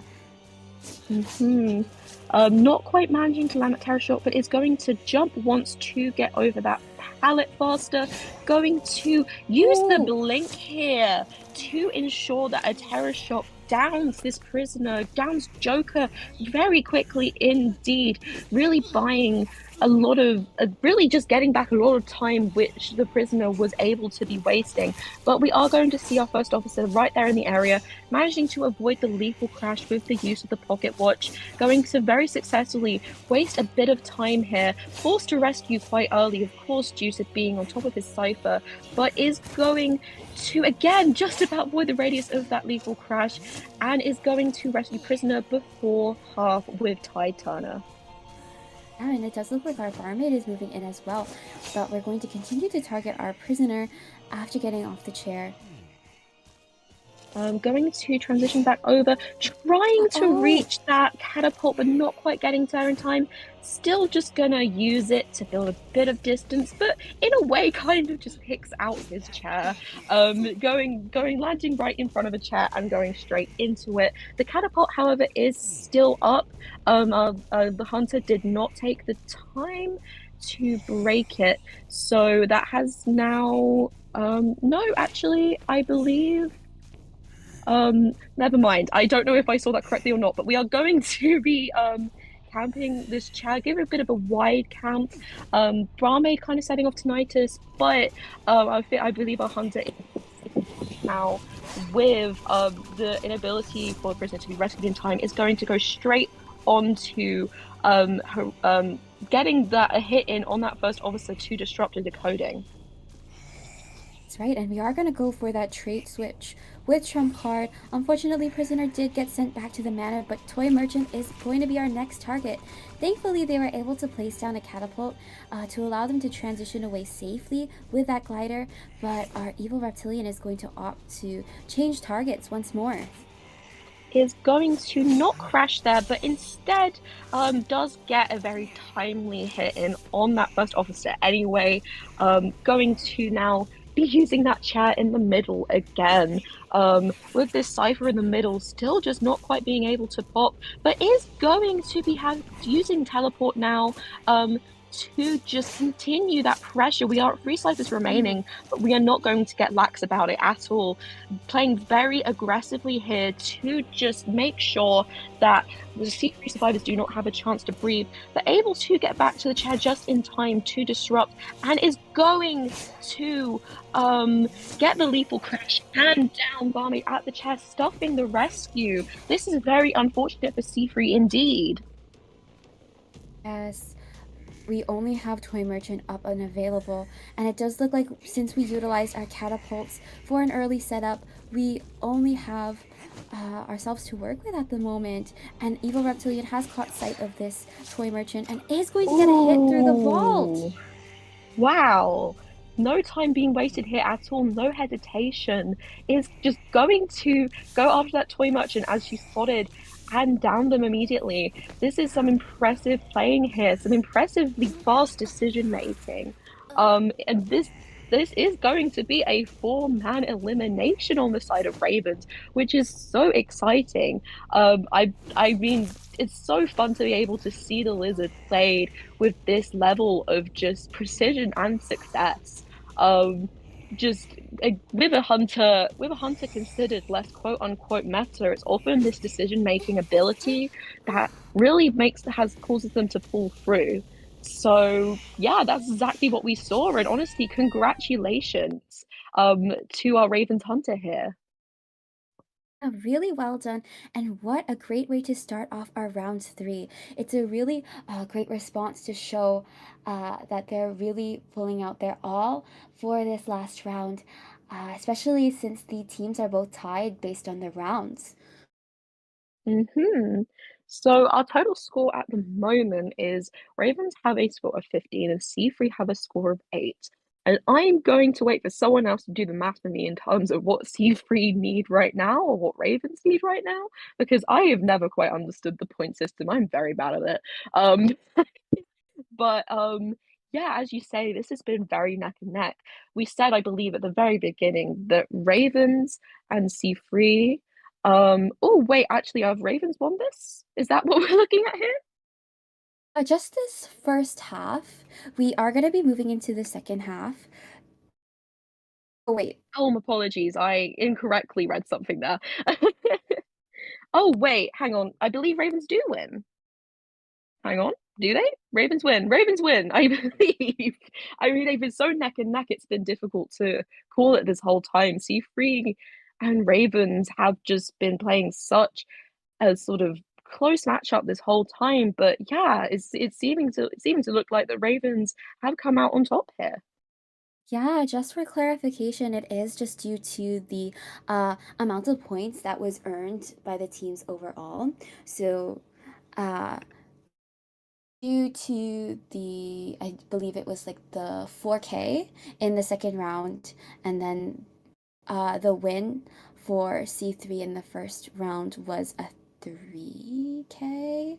Uh, I'm so sorry. I'm like, full disclosure, I'm very bad with numbers. So So am I. it's Don't not that I am worry. not paying attention, but uh Yeah, like we're behind the scenes. Our diligent mod team is doing the maths for us. yeah. But yeah, even if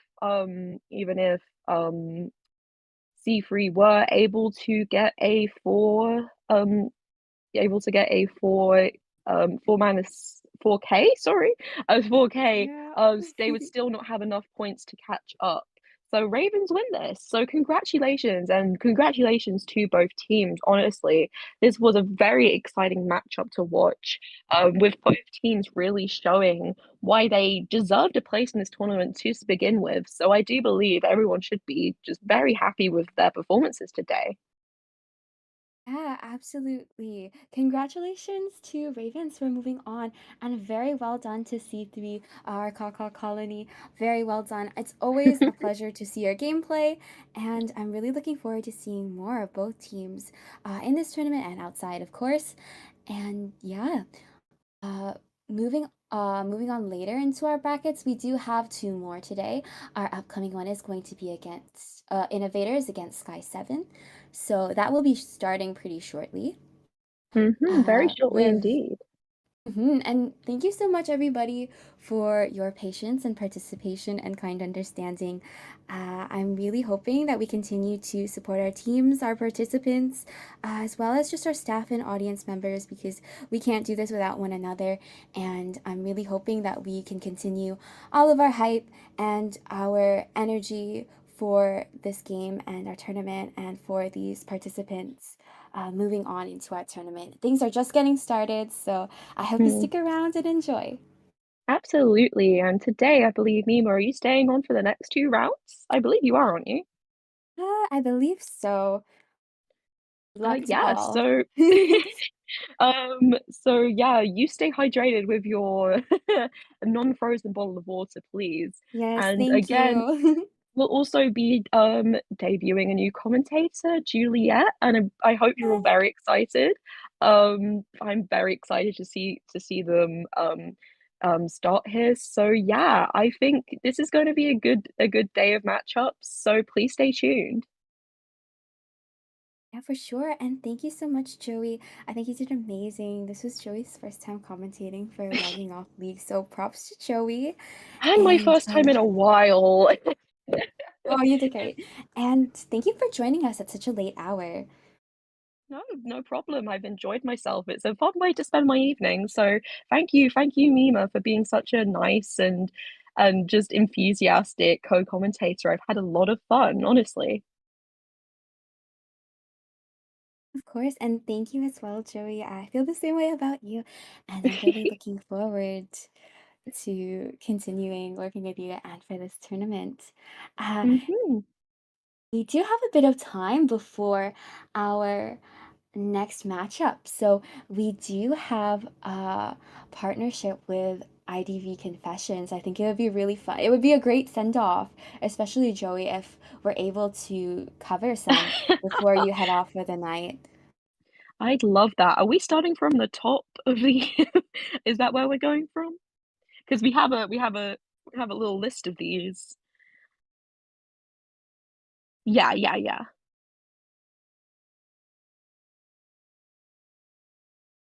Okay, we are waiting on an image to come up displaying the what the IDV confession that we will be discussing today.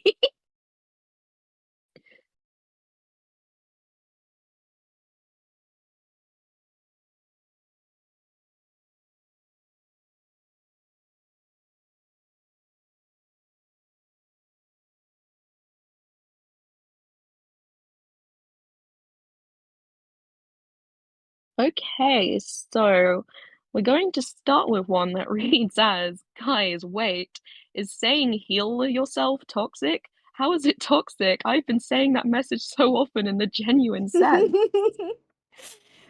There's a big bad Oh. evil. I don't think it's quite heal yourself, though. I guess it depends on the context. This sort of context perhaps depends on how you interpret it as well as the intent. I think when people get downed, it makes sense to say heal yourself. Oh, I feel like it also depends on which hunter you're going up against. For example, if you're going up against a Joseph, maybe you've been downed or you've been shared in the mirror world and you've been downed once the mirror world and real world progresses collide, and we want to prioritize the cipher decoding. You might as well just ping heal yourself to tell your teammate, nope, we're not gonna go over to you and to pick you up. Use your exit path. We know you have it. Yeah, I mean, the thing about these what's toxic, what isn't toxic things in the game is it's always just so dependent on when they're used and how they're used, because there are definitely people who use the spray graffitis in game to be toxic, while there's other people who do it just to be friendly and have a little bit of fun. So to be honest, I feel like a lot of the time when you're playing, at least when I'm playing, trying to sort of attribute a meaning to all these different things can be just kind of exhausting. Sometimes it's just like, well, I don't know how they mean that. Time to carry on. But I feel like with the heal yourself ping, it's definitely just the context. If there's no way in which that's applicable to what's actually going on in the match, then you can probably be like, yeah, this person probably is trying to be toxic right now. But yeah, if there's actually people down, if there's actually people not fully healed, I guess it's more of a gray area. But if anyone completely unaware of the fact it's been used toxically, I'm very sorry to share that yes, there are people who use it to mean something else. Same. I'd like to bring forth as well. I wonder what the equivalent to heal yourself is in different languages, because I know that Oh these yeah. quick messages are not exact, dependent on the language. So we do have a bit of a language barrier and additional nuance to consider. So yeah, if anybody in the chat happens to be playing Identity 5 in a different language, maybe you could let us know. how that is, Yeah, no, as that well would as be. perhaps our other confession. If anybody has tips for Ganji, I know we have quite a couple of Ganji mains in our tournament, but in the chat as well, uh, game sense is definitely an important thing to have, especially when you're playing a harasser. Mhm. Yeah, absolutely. I mean, it's difficult. It's everything is so situational. You kind of that game sense thing is just you just learn it through kind of experience and learning, I guess, because I mean, if it's 5 ciphers, you probably shouldn't be harassing.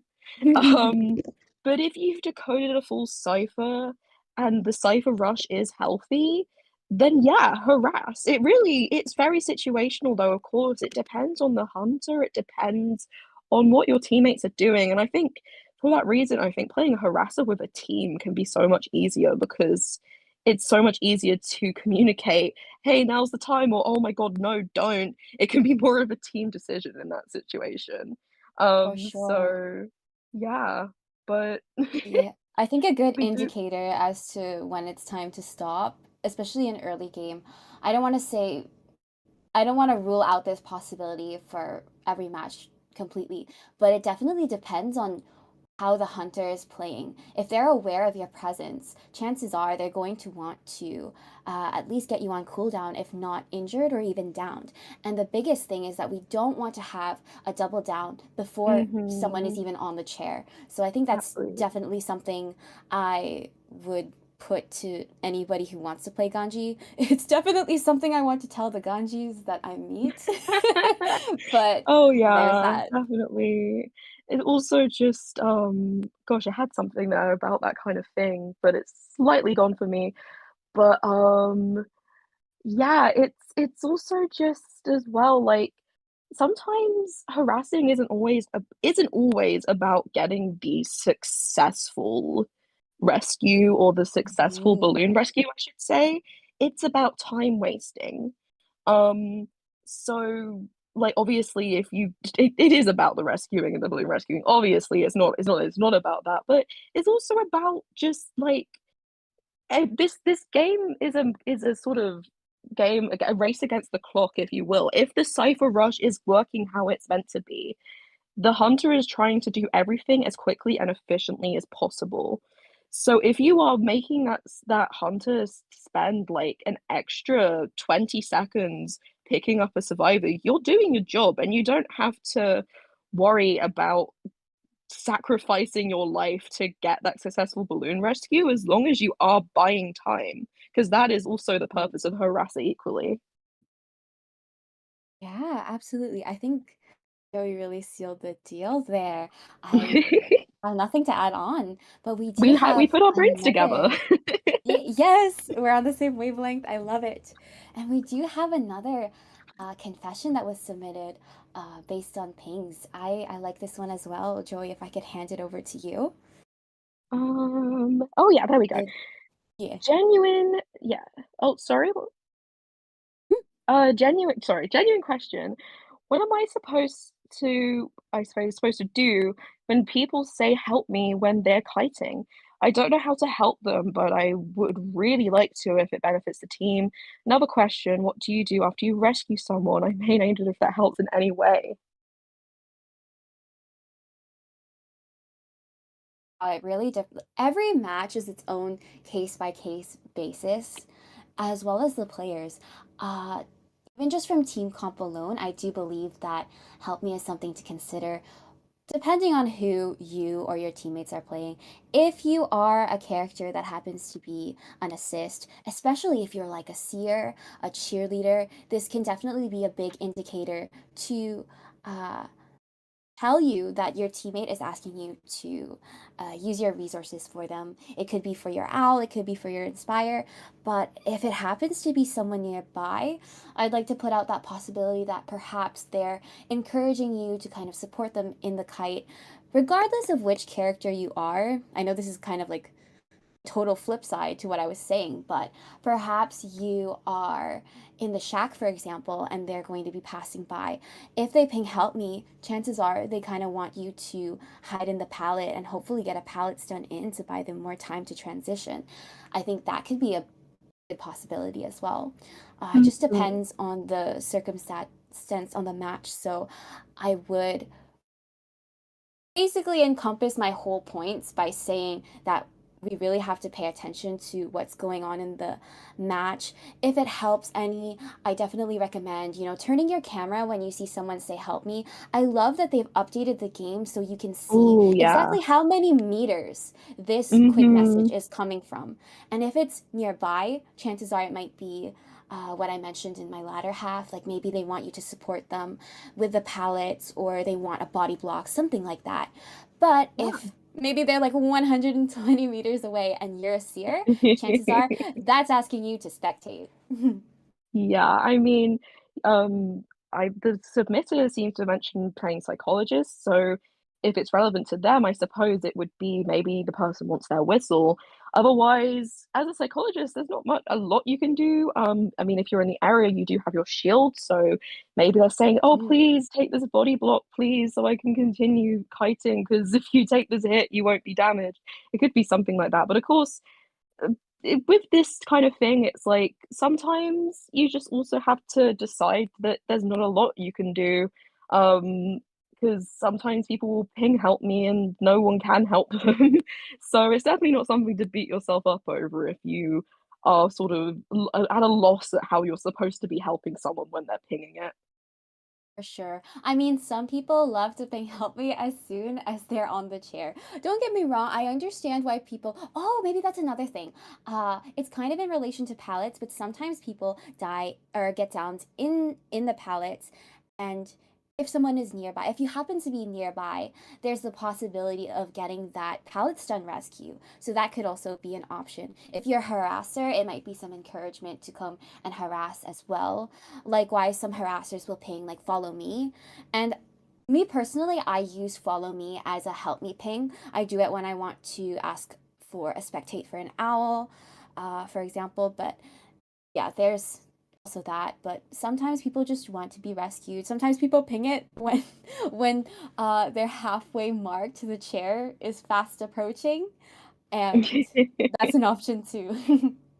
Yeah, yeah. I think the only time I will ever use help me is if I'm kind of like in a situation like that, and it's like, okay, guys, please stop stalling.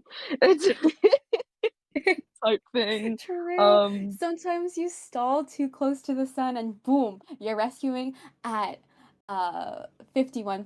I think there is a term for this. I was my gosh, this is so cringe. But when I was over the summer, I went to Japan, and my way of practicing Japanese was I was watching Japanese tournaments. I was trying to practice lingo, and there's this one term that they have for um, maybe Shinigami Kyuju, but it's basically like a death chair rescue where you rescue right after half, especially if the person that you're rescuing right after half gets hit after. Like you farmed them, oh you've killed them. I yeah, love the term so much, but that's a good. I'm glad there's a very specific term for that. I've Mhm. seen it called like a 51% rescue in English, where it's like you're just like that nanosecond too late, and whoopsie, there's your rescue, and yeah, it's a fine it's a very there's a fine art to it because I do know people who are so good at stalling to the point where it's like they really do just tend to get in there that perfect last nanosecond, and it's so stressful, but it's like, oh, okay, you know what you're doing, wonderful, wonderful. But yeah, it's a dangerous game, that stalling stuff. So yeah, it's definitely there. I think help me if sometimes I've seen it be used if someone is teamed with someone, it's just a very quick way of like if they're mid kite telling who they're teamed with, like on a VC where they are. So there's also that. It might not even be for anyone else. It could just be for someone's duo just being like, hey, I'm at this spawn point I forgot the call out for type thing. Mhm. Um, so that it's a very versatile ping, honestly. Yeah, absolutely. It does look like we are going to be starting up soon, but if we have any last words for our last part of this confession submitted, if anyone wants to chime in their 2 cents about what to do after rescuing somebody, I think that would be fun to discuss before we proceed into our bans and picks. Absolutely. Yeah, if anyone has anything to say on that, please do say something. But yeah, again, I feel like a lot of our answers have been in the same vein, but I'm gonna practically repeat myself and saying it's so very just dependent on the match and where you're at in the match as well, because sometimes it's good to body block, sometimes it's not. If it's you need to just be careful with where you think your health being at is going to impact the match. So like if going down is going to like make a double down situation happen, don't take the hit. Go away. Just do your best and keep your health. But obviously, other times a body block is the difference between buying the time for that final cipher to pop. It depends obviously on Titan, or know if you have it or not. It's all of that kind of thing. So yeah, it's kind of just another thing of developing game sense and learning like where your health is precious and where you can just kind of sacrifice it to buy more time. Absolutely, really well said. And I definitely think, in a similar vein to, not just similar vein, but to broaden out the concept of thinking about your health, you can think about it for your team as well, because putting you in a position where you have to be healed or picked up or even rescued in the worst case scenario, it's really going to hinder your cipher progress. Your win conditions for survivor, or to even get to the end game, is to make sure you get that cipher progress uh, taken care of. So if you create more barriers to that by creating scenarios that you have to be healed or you have to be rescued, it's really going to stunt the decoding and allows for more access to you for the hunter if they choose to, for example, change targets. Yeah. So, I mean, so much of this game is so dependent on the Cyber Rush. I feel like if anyone wants to sort of, if anyone's who listening to this, especially if you are someone who submitted these confessions and you're thinking, what do you mean by game sense? So much of it is just to do with keeping in mind cipher progress, because it's there's only if everyone goes down and there's three ciphers remaining, how's anyone gonna get out? I mean, except for dungeon, of course, but you know what I mean. It's like those ciphers are so important, and it's about learning the balance between having your priority be cipher rush, but also thinking about like if you lose too many people, you can't. There's nothing you can do either. It's about that balance. Cipher rush is the name of the game, honestly. Yeah, absolutely. I really love everybody chiming into the chat. Even if we aren't able to go over your messages out loud, I really love everybody's input. And yeah, it's really nice to be kind of unified and to discuss these sort of topics with one another, completely disregarding where we stand from this game, whether it be by tier, experience, or how much we play rank. I think it's really fun to discuss. Hmm. But yeah, it's looking Yeah. like this is the end of my time on here now. So it's been so lovely to be able to commentate with today with you, Mima. And I should be back on at some point next week. Not anymore this week, unfortunately, but I'll see you guys soon. Bye bye. Thank you so much, Joey, and have a good night. Thank you. Yeah, I'm really happy to welcome in Juliet. Juliet's going to be my co-commentator for the following match. We are going to be moving on to our next bracket, and this is going to be Innovators versus Sky 7. Yes, hi everyone. This is Juliet here. I'm super excited to be commentating my very first time for Logging Off League, and I'm really happy to have Nima here with me. We have an excellent match lined up today. Sky and Innovators are two teams that we've been seeing around quite often. It'll be really fun to watch them match up today. Absolutely. I'm really excited to see uh, all of these players play. I hope that we continue our streak of just being neck and neck. I find that all of the matches in this tournament so far have just been so intense and just putting everyone on the edge of their seats. So uh, I'm really looking forward to how this is going to play out. Oh, absolutely. This is going to be super exciting. With the even just yesterday we got or Thursday we got a whole new set of buffs and nerfs too, which add a whole new Mhm. element to the gameplay here. We're actually going to potentially be seeing a lot of those live, especially with really popular character picks like the Puppeteer and the Geisha as well. She had a bit of an adjustment too recently. Oh, that's true. I do believe she was sadly one of the characters that have been nerfed along with Prospector. It is in relation to their cooldowns, but hey, they aren't the only ones who have been adjusted. I do believe that since there's room for me to put my 2 cents in, we might not be allowed to play the recently buffed Pharaoh Lady, but there is another decoder that has been buffed or she's been adjusted, and I think that uh it puts her being a decent contender again, Yeah, and I that's am right. talking about the mechanic. So Yeah, that's it's not right. too late.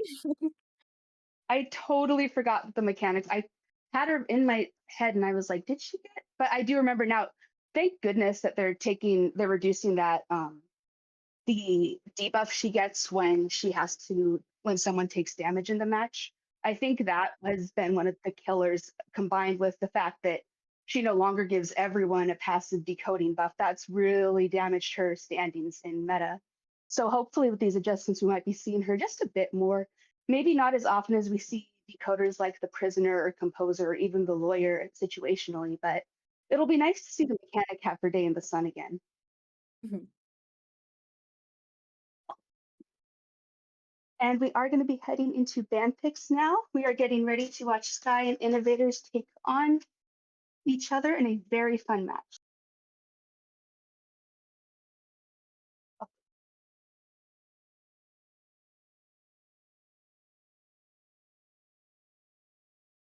Yeah, so Right, we are so going to be, sorry, go ahead. mhm. No, Julia, it's all you. Okay, so we are going to be starting with round one.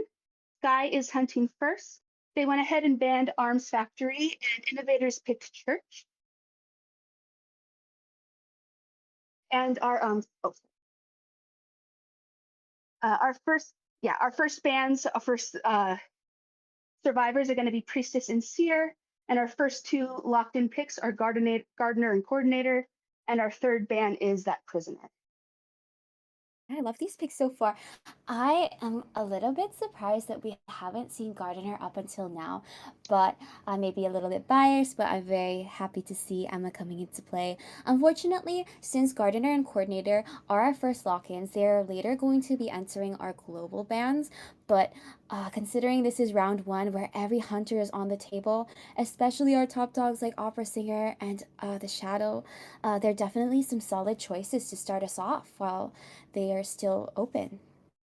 Oh, absolutely. Yeah, the Gardener and the Coordinator have been popping up ever since, I would say, IVT last year. They've been really popular picks lately. It's been a lot of fun to see the way that current meta has reintroduced some of the very first characters in the game into the meta. Mhm. You'd never see the Gardener played any time before this, maybe like once or twice as a throw pick, but now she's actually serious meta.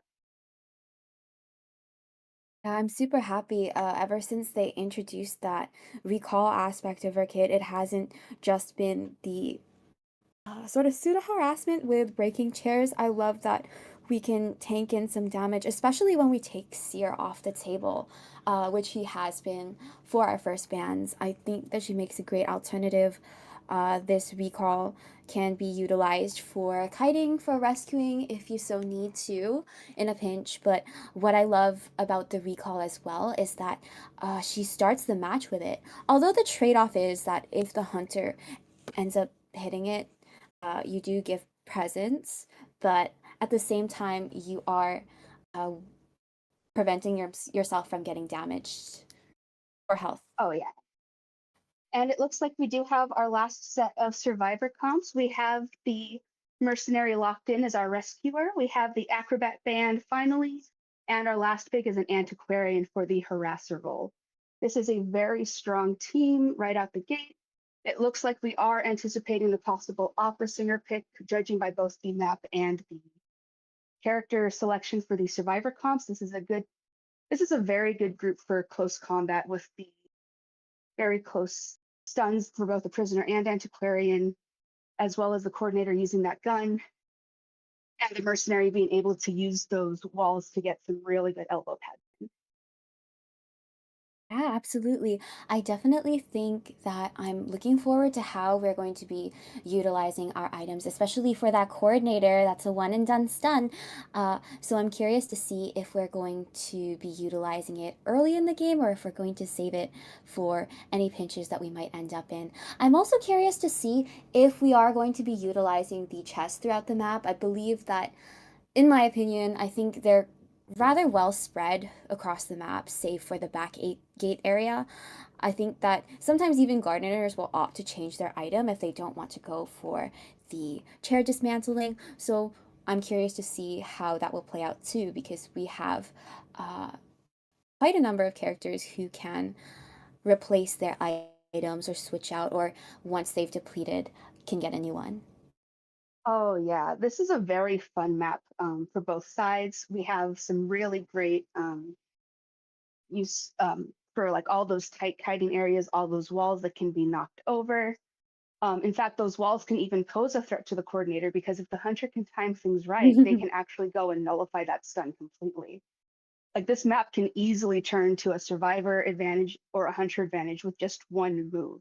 It really just comes down to how people play and even sometimes just right down to timing and chance at the very end of it all.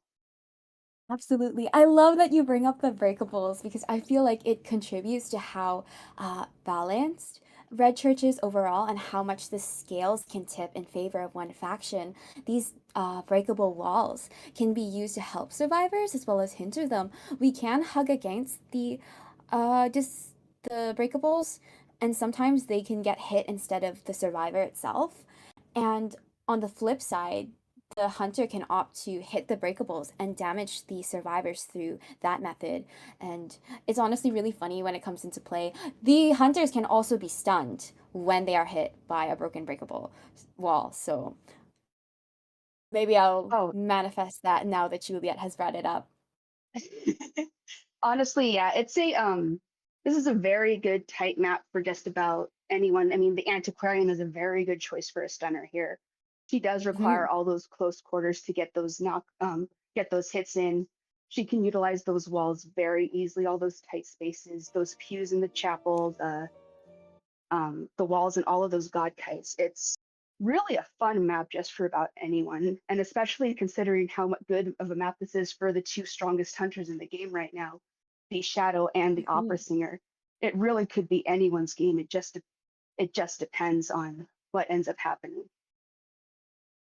Absolutely. And before we're moving on to our area selection, I want to talk about another possibility that I would also love to manifest. But I think it would be amazing if the innovator survivors are able to switch off their items, especially when, for example, coordinator or gardener has used up their items. Uh, I love this strategy where you can go into a chest, and for these characters, such as gardener, mercenary, and coordinator, they can do the method where you just carry two items by switching with them back and forth. It's super fun. A little bit hard to pull off if you're new to it, but when you pull it off, you can easily just pass off an item to whoever's kiting and move on with your decoding or what you're tasked to do. Antiquarian could pick up an item later, but of course her flute has to be fully depleted. But it does give possibility for any other person on this team to kind of hand off an item once she's utilized her whole flute. Hmm. Yeah, this is a very strong comp for just as long as those chests have something useful, it's going to be very helpful. But it looks like we do have our hunter pick now, and they are going to go ahead and pick the opera singer. That is not a surprise at all. This is one of the most popular maps for an opera singer. Like I said, all those walls, all those obstacles. She has a very easy time skating around those with her shadows. It's a very, very strong map for the opera singer. Very good for those up close and personal moments. And with the way she moves, she's also able to use those walkable, breakable walls very easily in her kit. Yeah, absolutely. I'm looking forward to seeing how this pans out. I'm looking forward to seeing how the area selection goes as well. If they're going to, who they're going to put out in the open, if possible, who is going to jump on either side. I feel like you can go on either side of the map. Both are strong kiting areas. We have the graveyard to our right and the breakables to our left. So we are going to move right into it now. Yes, it looks like everyone is getting a spawn in. We have Antiquarian in the church, Gardener up in Shack, Mercenary in the reception area, Coordinator in that kiting area right above the graveyard, and the Opera Singer spawning in the middle broken area. Very solid spawn picks. The Opera Singer has her choice of survivors to go after first. For sure. And we are going to be moving into the first half of round 1 with our Innovators survivors up against our Sky 7 Hunter. My name is Miba and I am joined by Juliet for commentating. Good luck to both teams. Good luck to everyone here. We do have borrowed time on all survivors, tied on the Mercenary, Yes. Flywheel on the Antiquarian, and then broken windows on the Gardener and Cordon good distance heading into that lower broken area. Vaulting a pallet down as the opera singer goes ahead and gets back into her shadow form to pursue her.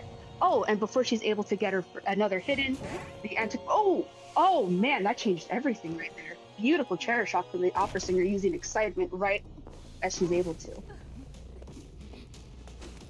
Oh my goodness, I did not, I wouldn't have expected that either. It was such a clean disarm, the second one at that, but taking that vault really put Antiquarian in the chair. And oh my gosh, we are gonna have Coordinator move in for this rescue, getting a hit before getting that rescue in. Oh, and a very good use of the gun on the Coordinator's behalf, getting some more time for that Antiquarian to gain some distance. Antiquarian working hard to get as much distance as she can, getting cards to the walls to try and keep this kite as far away from the middle of the map as possible. Beautiful disarm. We are going to break the pallet to prevent the Antiquarian from vaulting over it, but we're going to disarm the opera singer once again. Yes, and we're going to go ahead and continue to pursue the Antiquarian, and with that, that is the last of her flute. Now she is going to have to raw kite this. Buying a bit more time with Beautiful flywheel. Oh yeah, gorgeous flywheel on from the Antiquarian, able to prolong that kite even longer. So we're going to go back to a remnant, but the Antiquarian is able to successfully vault over before she can get hit. Yep, and we're not going to get a hit through the pallet. Oh yeah, the Antiquarian is doing a beautiful job of kiting so far, especially considering that she lost her flute not too long ago. And Cypher Progress is doing very well. We have 2 ciphers decoded and everyone working on one with a third one just popped. This is a very good position for Innovators to be in right now. Absolutely. And it does look like we are going to be continuing on these 2 ciphers as Opera does a close patrol on this chair. Coordinator is still in the area, giving off that tinnitus. And it doesn't look like... Oh, just kidding. I do believe that the Mercenary is hiding in the walls over there, moving in as the Coordinator shows off the trail. Yeah, it's a very smart attempt to try and... Oh, but the tide will be used and immediately go off. Antiquarian will be eliminated once she's downed again. Coordinator's doing a good job of getting back to those ciphers, leaving the Gardener to decode. Gardener just pinged that she's about 3/4 of the way through her cipher. We're about to see that 4th one pop, and we have one currently at about 1/4 of the way there. So this is going to be getting very close to endgame. Yeah, unfortunately, Antiquarian is going to be sent back to the manor, but I think they used their flute really well and bought a lot of time for the team as much as possible. Oh, we're going to get a hit on the Mercenary here. Oh yeah, taking a hit for the mercenary, but we're not going to pursue him. It looks like the singer has her sights on that coordinator right now, trying to just also just pressure those ciphers as much as she possibly can. She is stretched a little bit thin right now. The Unfortunately, the antiquarian did have a fantastic redemption kite, and it does put the opera singer at a bit of a disadvantage. So she's going to have to pressure those ciphers to the absolute best of her ability. Sure, and we are going to be utilizing a second elbow pad to make some distance from this opera singer. Ooh, and we're going to use the last elbow pad to narrowly dodge that hit, but opera singer is going to opt for a teleport. Yes, the opera singer is just teleported, and right as she did so, she was able to down the coordinator, but she is going to leave the coordinator to go self-heal as she goes and pursues the Ooh, gardener instead, landing a hit on the yeah. gardener before that bubble could materialize. Yeah, unfortunately that recall did not connect, but it does give Gardener some progress. Uh, you do have like 2 seconds before it's recalled, but when the hunter interrupts you, most of it is preserved based on how much you had built up. But it does look like our mercenary is going to be our next target for our opera singer, who does move back to the chair shortly after. Oh yeah, it looks like chairing the coordinator was the right choice. Now she is able to pressure the map much more effectively. Everyone is injured now. Everyone is out of items, save for the gardener who still has her toolkit. This is a good amount of pressure for the opera singer to be having. The mercenary has just been downed, and the coordinator has been downed as well, with only the gardener left at about 50% of the way of her cipher. Yeah, we are in a bit of an unfortunate position. However, Mercenary does still have exit path. Knowing this, the opera singer is going to pick him up and put him close to the chair. That's right. We could go for a balloon hit because even if the gardener does summon her recall, with that balloon attack, we don't get attack recovery animation. But we're just gonna opt for keeping the mercenary down on the floor and getting the coordinator down as our gardener's recall pops. Yes, and the opera singer is going to go ahead and share that mercenary first, knowing he's close to self-healing, and knowing the coordinator is dead on chair anyways. We're going to try to land that final hit on the gardener and just go ahead and finish this match, which it looks like we will be doing very shortly, as the gardener has just been down before that pallet can go down, and we're able to balloon that coordinator and get her to a chair. Ah, oh my goodness, congratulations to Sky 7 for doing a phenomenal 4-man elimination and really great work from Innovators End as well. I think that they really did do their best to kite and assist each other, especially when we needed to get rest here. But of course, the opera singer is just a formidable force to be against. And with how fast paced opera singer gameplay can go, uh, it really kind of counters these stuns that buy so much time for the team. Even though their cipher progress was pretty decent for the most part, we were still missing that last cipher, and Opera Singer was doing such a good job of switching targets and injuring the team to the point where they were forced to uh, assist one another as opposed to getting that last cipher done. Oh yeah, this was a very good match. You could tell there were so many different points where it could have gone either way. From the terror shock early on that the opera singer got against the antiquarian to that phenomenal redemption kite that the antiquarian was able to do even without her flute to nearly having all these ciphers finished. But that timing on that teleport is really, I think, what gave the opera singer that edge, is that she was able to teleport and disrupt that cipher and then pressure that finished cipher, forcing them to go to that other cipher and just keeping momentum and forcing the teams to rescue. Yeah, for sure. It's a bit unfortunate that our Antiquarian was our first chase because I do feel like Mercenary Coordinator and Gardener alike have their own slow chair time. So if they were the ones who are left to marinate in the chairs a little more, there is that possibility of waiting things out a little bit more. But of course, in terms of an opera singer match who operates very fast paced, that might not be likely. But pulling out all these details is worth mentioning, of course. But yeah. Oh, absolutely. And unfortunately, the cipher rush just wasn't on the survivor side favor. The coordinator gets that 30% debuff whenever she has a teammate shared, and the mercenary automatically comes with the typical rescuer debuff in play. And depending on the the persona that was being used, that could also factor into survivors having a difficult time decoding when teammates are injured. So by keeping the survivor ciphers on watch, keeping survivors in chairs when she was able to, the opera singer was able to pressure the ciphers in more than just the literal sense. It was all overall a very good strategy and a very good turnaround for the hunter. An excellent 4-man elimination to start off for Sky. Yeah, absolutely. Wait to start off strong. I'm really looking forward to seeing how our innovator hunters respond to this scenario and to our second half. We will be moving on to our bans and picks shortly, but in the meantime, I'm really loving the participation with our audience. Welcome in to everyone tuning in as well. We're really happy to have you, and I hope you continue to look forward to this tournament. We are still in our first round for our Sky 7 versus Innovators bracket, so please hang tight and look forward to our second half. Yes, this is going to be super exciting. Sky does have a very strong lead right now because they were able to get that 4-man elimination. They do have a bonus point. So the scoreboard right now is 5-0. Uh, Innovators will need to get a 4-man elimination themselves to tie the match and guarantee they move on to a round 3. Otherwise, anything below that is going to have the win go to Sky for the first round.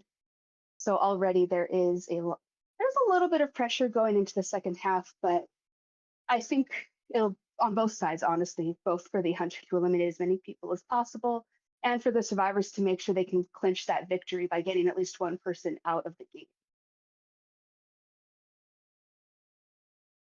Yeah, absolutely. I definitely think that another thing moving forward, I love how people have brought it up. It's definitely uh, I wouldn't say underrated, but it's a bit overshadowed when it comes to cipher progress and cipher choices as well. And even where we choose to kite, I do believe that when we stick to an area such as the ruins in between our breakables, we're kind of cutting off all of those ciphers. It was a struggle even for Mercenary to pick up the cipher late game, for example, especially after taking a hit after an Antiquarian was sent back to the manor. It's really tough when all of your ciphers are clumped together end game. It's kind of in a similar vein of decoding unsafe ciphers, like leaving middle up to last, but yeah, hopefully we keep this in mind moving forward as well, because it can definitely hinder our cipher progress and, of course, our win conditions for the survivors. Oh, yeah. And we are going to go ahead and start moving into round 2 with our band picks. We do have the very first bands from the Innovators Hunter. We will be seeing that Psychologist and Acrobat band. Really, no surprises there. These are two very strong survivors. The Acrobat is arguably one of the strongest survivors in the game so far.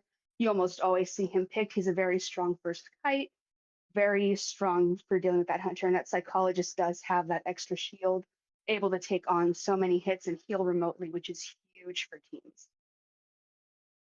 Absolutely, especially with their future picks. I'm looking forward to seeing if they're also going to go with incorporating a harasser or two in their combination. Of course, since we saw in our first half, those two harassers really welcomed the opportunity to bring excitement as a trait. I'm wondering if we're just going to opt for one or even none. It works out for both the rescuer as well, since we are going with a pretty standard nowadays single tied team composition. So if you do end up getting injured for that first rescue, there is that possibility of there would have been the possibility of that psychologist stepping in to whistle you and give you another heal to get at full health for a next rescue. So I definitely see why she's taken off the table as well. Oh, absolutely. And I think anticipating that healer ban, probably expecting that they might be seeing a potential shadow pick, we've gone ahead and selected Mhm. the magician and barmaid for our first 2 picks, making sure to lock in one of those healers, as well as the magician who can buy plenty of time with those decoys. And we also do have our rescue picks just coming in. The mercenary has been banned, and they've picked the first officer to lock in as their rescue. Very strong team picks so far. Excellent alternative. And again, I don't know why it always strikes out to me, but I love characters that end up having longer chair time. And First Officer is one of those characters as well. Uh, we're kind of in a point where rescuers will even be considered for first chase or even just to try and bait out their items. So there's always that possibility, but there's still uh, countermeasures that survivors can go about if your rescuer ends up chaired. Or people who do have longer chair time, there's still some leeway for you to continue getting your cipher progress down. And I do think that First Officer can promote that if he still gets chaired. But of course, the pocket watch serves as not just for kiting potential, but for rescuing potential. Oh yeah, the first. I mean, I'm a very proud first officer main. I've loved playing him for years. I even played him before Yay. the rework, and let me tell you that rework has been phenomenal.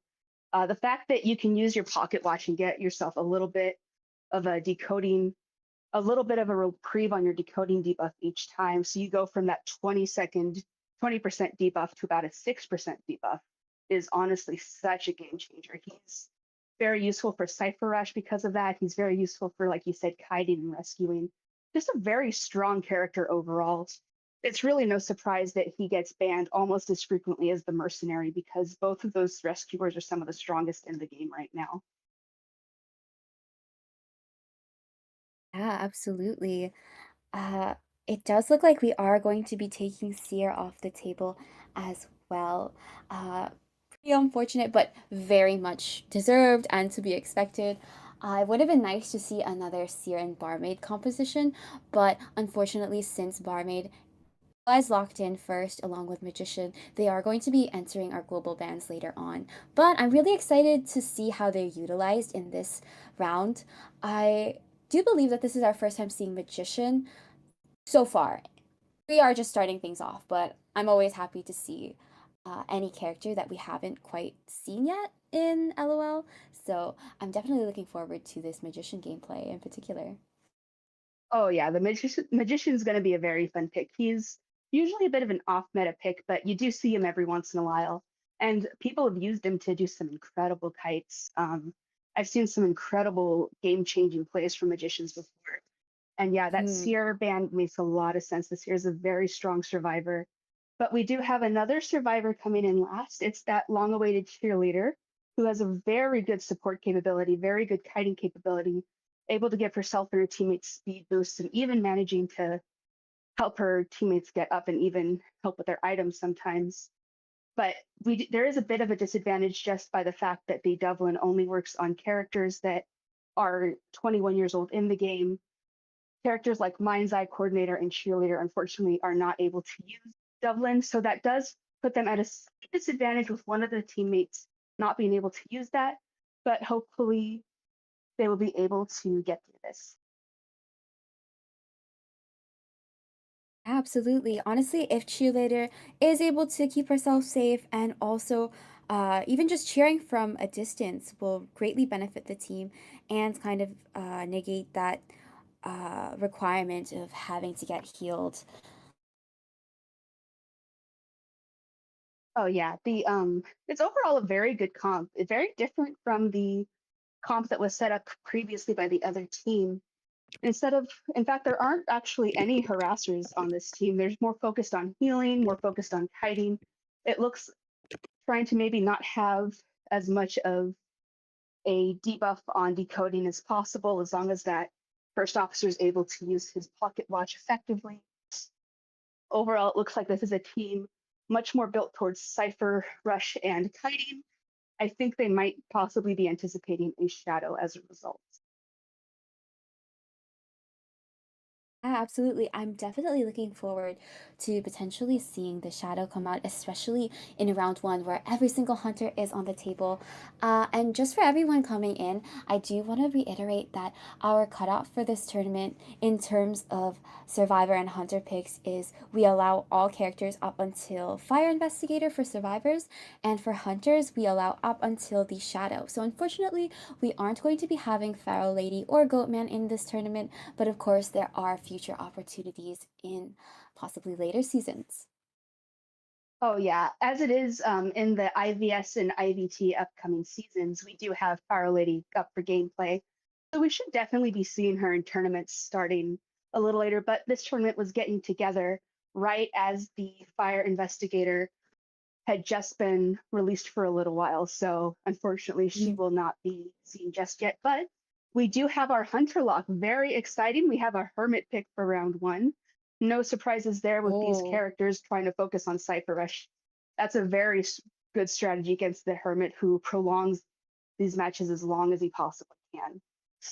yeah, it's gonna be tough for them. First officer and cheerleader definitely have a bit of a decoding debuff, and when we are having these ciphers connected, that's going to hinder them even further. I'm looking forward to seeing how they're going to be distributing this damage, because of course, no one can particularly tank hits except for first officer with a pocket watch. But I'm curious to see, especially how this barmaid is going to distribute the Dublin. If we're going to save it for ourselves, are we going to try our best to tank for one another? Or if we're going to try and keep ourselves healthy as possible to prevent a snowball sort of situation. Oh yeah, the Hermit is famous for his snowballs. That is, you want to try to get out of a match with a Hermit as fast as you possibly can. He's very strong. The longer he's able to stand there and continue to give you guys damage, distribute it between teams, the less opportunities you have to heal, the better of an advantage the Hermit has. And it does look like we do have our persona webs in already. We have borrowed time on everybody except the barmaid. The barmaid has instead broken windows and flywheel. The magician has broken windows as well. Cheerleader has flywheel. And like you said, that first officer is the solo type bringer, continuing that trend that we've been seeing in comps lately.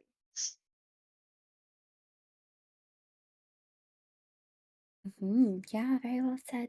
Uh, we are going to be moving in. We'll have the teams join our costume before we can move on to our area selection. I'm curious to see if we're going to see maybe. Okay, I'll manifest utilizing the opposite side of Red Church while we're still here, since we mostly saw our breakable ruins in the first half. So that's what I'm going to be manifesting. Oh yeah, the with a hermit, you definitely want to try to get through because he can pass through those walls when he's doing his teleport attack. He does have a lot of advantage over a map like a smaller map like the Red Church. A lot of advantages to get through those teammates. And I usually do see the breakables put in play with hermits a lot. Sometimes it's just he's just able to just keep swinging. He has a very swift attack from what I've seen. He overall, for the fact that he walks so slowly, he does tend to have a very quick attack, and that could be dangerous for survivors, especially in these wall areas. Yeah, for sure. Oh my gosh, I got jump scared by the Leo a little bit. Oh no. But uh, I'm yeah, looking forward to how this is gonna go. Ooh, I'm gonna double check. Yep, no, my eyes are not deceiving me. We aren't going to be having borrowed time on that barmaid, so we really need to watch out, especially for this hermit pick. Oh yeah, this is definitely a hunter you want to be able to heal against as much as you possibly can. And we do have that in consideration as we're going to have the barmaid spawn behind that wall. But we are going to, it looks like we are going to try to get the hermit to chase after that barmaid first. Over in the ruin area above graveyard, magician in shack, uh, with the cheerleader in church and the first officer in the reception area. Hermit is going to spawn in over in that gate up in the north area. Right, we are moving into the second half of round one with our Sky 7 survivors up against our Innovators hunters. My name is Mima and I am joined by Juliet for commentary. Good luck to both teams. Yes, good luck, everyone. We're going to get right into it. We have the Hermit all set up, wearing that gorgeous Halloween outfit. Very excited to see who will be the Halloween S tier pick for this year. But it looks like Yes. we are actually going to go and chase after the magician first, heading off into the shack to try and locate him. When we did reveal ourselves just a bit, trying to sneak back, and we are going to utilize one decoy to transition away. Yeah, locking off that entranceway, buying us up a little bit of time, continuing to kite around the shack, only now going inside it. Once again, using the same trick to go ahead and block off that exit, buying plenty of time against the Hermit in this very first kite. Very clever gameplay by the magician. And it does look like our Hermit is going to be bringing insolence. We don't have that confined space over at that vault, but not to worry. Well, maybe worry a little bit because Magician is transitioning back to the shack. Oh yeah, the magician has been transitioning. It looks like the barmaid switched right over to the blue polarity to go ahead and match with the magician instantly as he gets hit by it from the hunter. We do have the hermit transitioning into the church to pursue the magician, who has now moved on to kiting around it. Very good kiting so far from the magician, continuing to thread back and forth between the shack and the church, trying to keep the hermit busy. Ooh, excellent usage of our last decoy to get that hit out. Ooh, nice blink as well, but unfortunately we aren't going to get a vault. Really great discipline from this magician. Oh yes, the magician is kiting fantastically. Very good. Only taking just now getting a second hit. Thanks to the distribution, the hermit is now nearly at full presence, trying to make up for loss. Oh, sorry. Oh yeah, I'm sorry for interrupting, but good Oh call no, on this cheerleader for staying in the middle and cheering a little bit for the magician, even if it's just for that speed boost potential. We've since then transitioned over to the back ruins, however. Yes, it looks like we're going to be kiting over nearby that back gate, going to that one tight kiting area with that pallet, dropping that pallet a bit early rather than waiting for endgame. Oh, and then a third hit, bringing the hermit to full presence, but not bringing the magician down. He is very nearly down, just not quite yet. He has one hit left in him. Yeah, unfortunately, this last hit will be distributed to all survivors, but props for the cheerleader for holding off on charge up until our hit that we tanked for the magician last. We are going to be kiting outside of the church here, but unfortunately magician will be going down and distributing that damage. Now it looks like our barmaid has handed over one of the Devlins to our first officer, of course, who will be up for rescuing. Yeah, the first officer is getting ready to come in for that rescue. We can already see him coming in on the horizon, heading through the graveyard and working his way back up towards near the shack where the magician is chaired over by. Dungeon has spawned in over in that upper corner in the back ruins, and we do have 3 ciphers decoded already. Fantastic work on cipher progress by Sky, with buying so much time with that kite from the magician. Oh, and unfortunately, oh wait, we do have a barmaid splitting progress with his first officer, so yep, we are successfully going to tank that hit and get that rescue in. Oh yeah, I was not able to see if it was before Hoff or not, but we do have the first officer in here. He has 1 body block in him before he will be going down. He does have the only use of tide in the game. We are going to go ahead and stun the magician before he can vault. Oh, and we will hit the magician right as he gets downed for that final time, but the first officer is very nearly down as well, and the final cipher has just popped. Ooh. Okay, that last cipher unfortunately isn't going to be primed in time, and first officer is going to go down after eating some hits. We do have the last cipher is going to be popped, so we're looking at a 3-man endgame. Oh yeah, this is a very, very unfortunate position for Innovators to be in, but a very good position for the survivors on Sky to be in right now. Very good use of that kiting from the magician. But the stuffing of the rescue from the hermit side is unfortunate in that he was able to get the magician chair past half. But we are going to down the barmaid right by the reception area. But we do have first officer already working on the gate right now. Because the hermit did get those gates connected, we do have about halfway to go before it can be popped.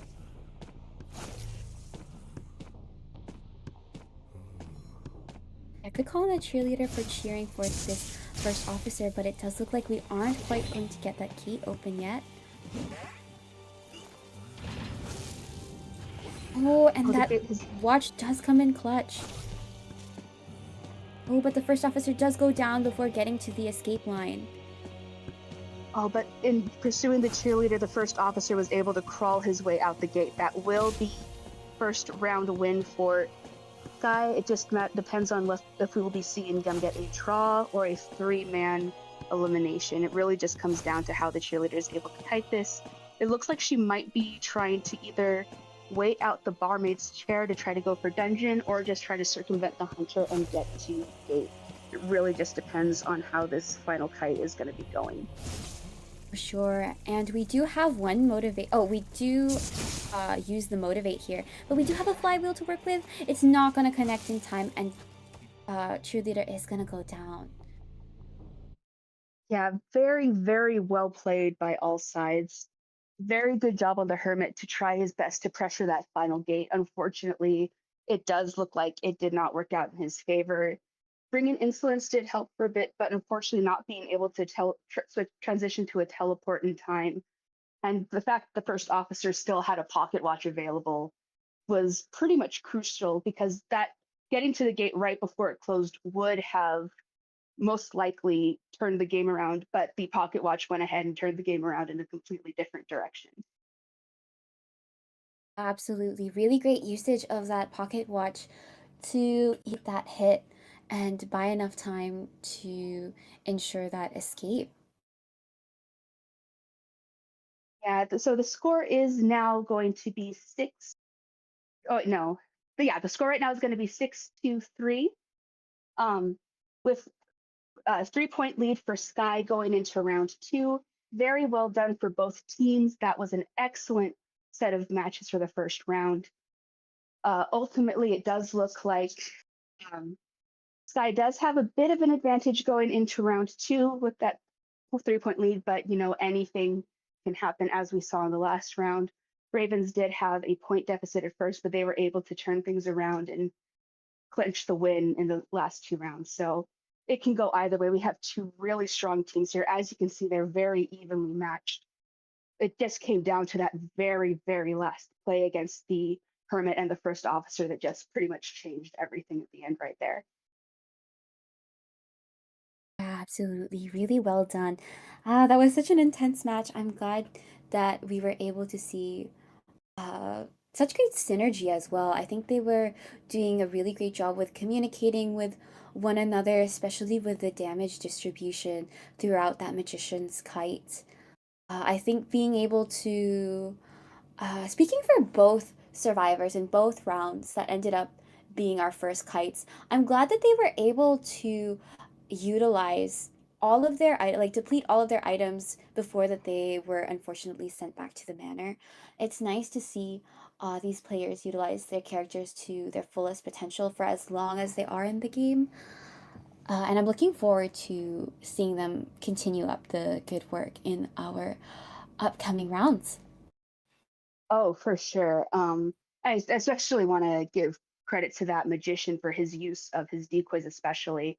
That was very cleverly utilized throughout the shack area, blocking it off both times, buying him time for kiting, managing to transition very smoothly all around the map. Honestly, his kite is what was able to help the team cipher rush against a hermit, which is usually very, very hard to do. The hermit is known specifically for how he disrupts Cypher Rush. So the fact that they were able to use that so well is amazing. It'll be a little unfortunate we won't get to see Sky play Magician again because he is unfortunately globally banned along with that barmaid. But you know what? With that very first kite being so good, I'm happy we at least got to see that. Absolutely. I'm really looking forward to how we're going to choose our survivors next up, as well as our map. Once again, I am no stranger to manifesting this, but I would like to see some bigger maps. It would be fun to see both Opera Singer and Hermit in bigger maps as well, if they aren't banned. Since we're going to be moving into round two, the survivors will each be getting one Hunter ban each for their halves. Yes, we're going to be seeing one hunter ban each team. It looks like we do have a substitution coming in for Sky. It looks like they're going to be subbing in Survivor Z for Faye as we go ahead and move on into round two. Looks like we don't have any subs for Innovators yet, but they have gone ahead and banned Moonlit River Park as their second map. Well, there's still Lakeside Village for me. I'm kidding. But yeah, uh, really decent pick. We did see Moonlit River Park in our earlier brackets, and that was fun to watch, so I can't really complain. Uh, it does look like we are going to opt for Chinatown, however. Ooh. Oh yeah, I love Chinatown. It's honestly one of my absolute favorite maps, both to hunt on and to survive on. I love the many sharp turns, those narrow alleyways, all those buildings you can cut through and get lost in. And meanwhile, when you're a hunter, there's plenty of options for map control and cipher pressure once you're able to locate those survivors. It's honestly one of, yeah, it's very fun. It's a lot like Eversleeping, which is also a very fun map. Either of those have a lot of potential for survivor and hunter strong meta to be brought out. Yeah, I 100% agree.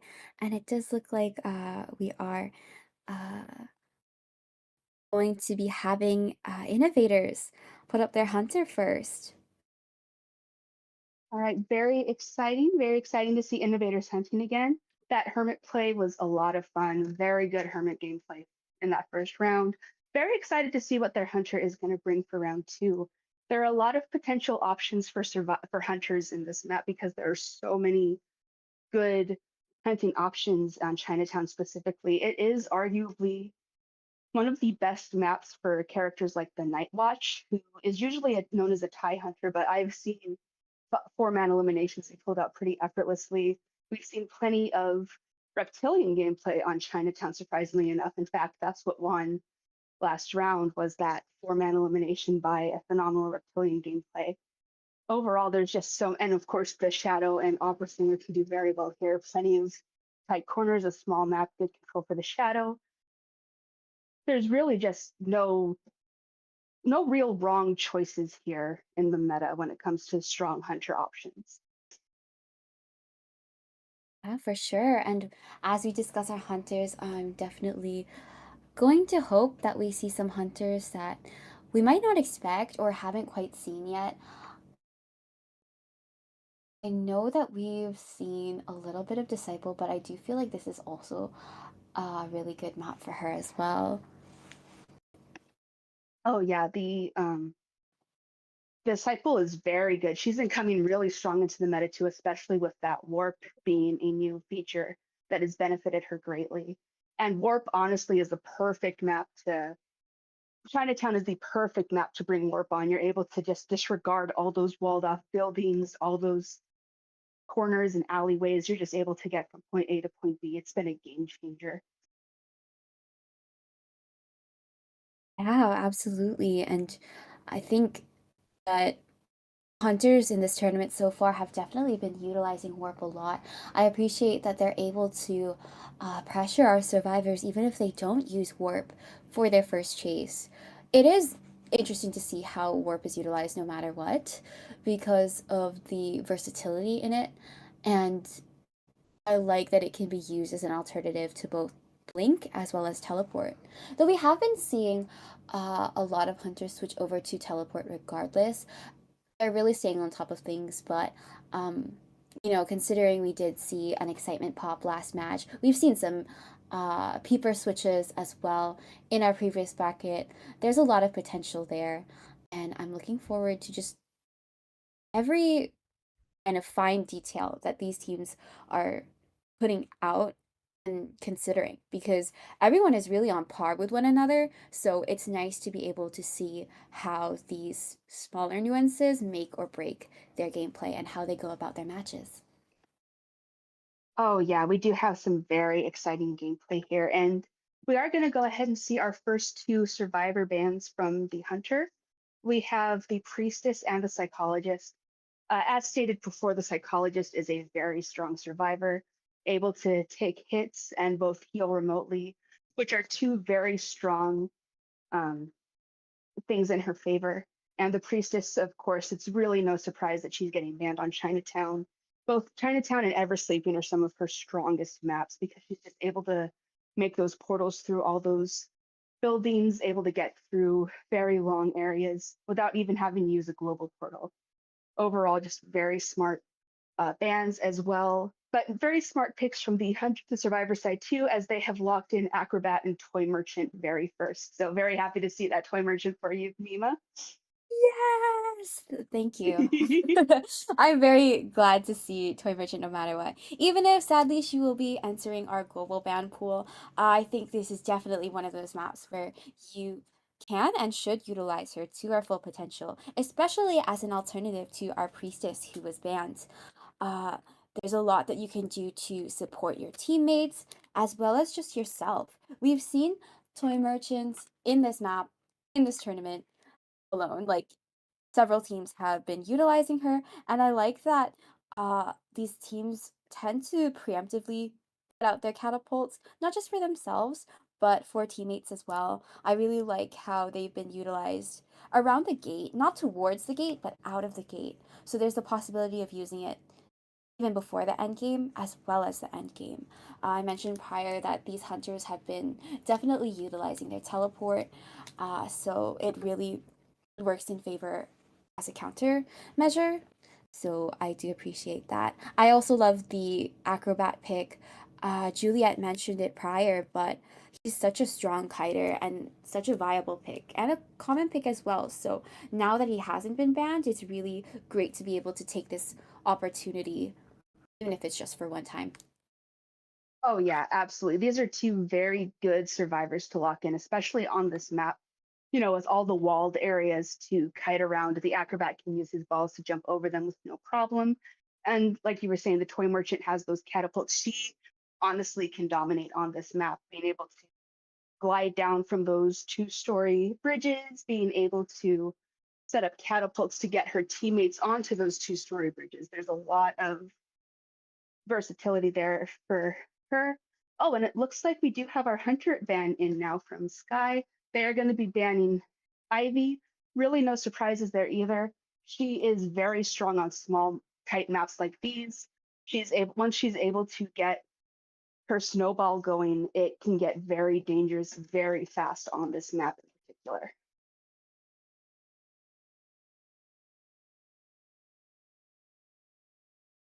Really well said. It does look like we are going to opt for that Ivy ban, so unfortunately we won't be seeing any shadow gameplay this half.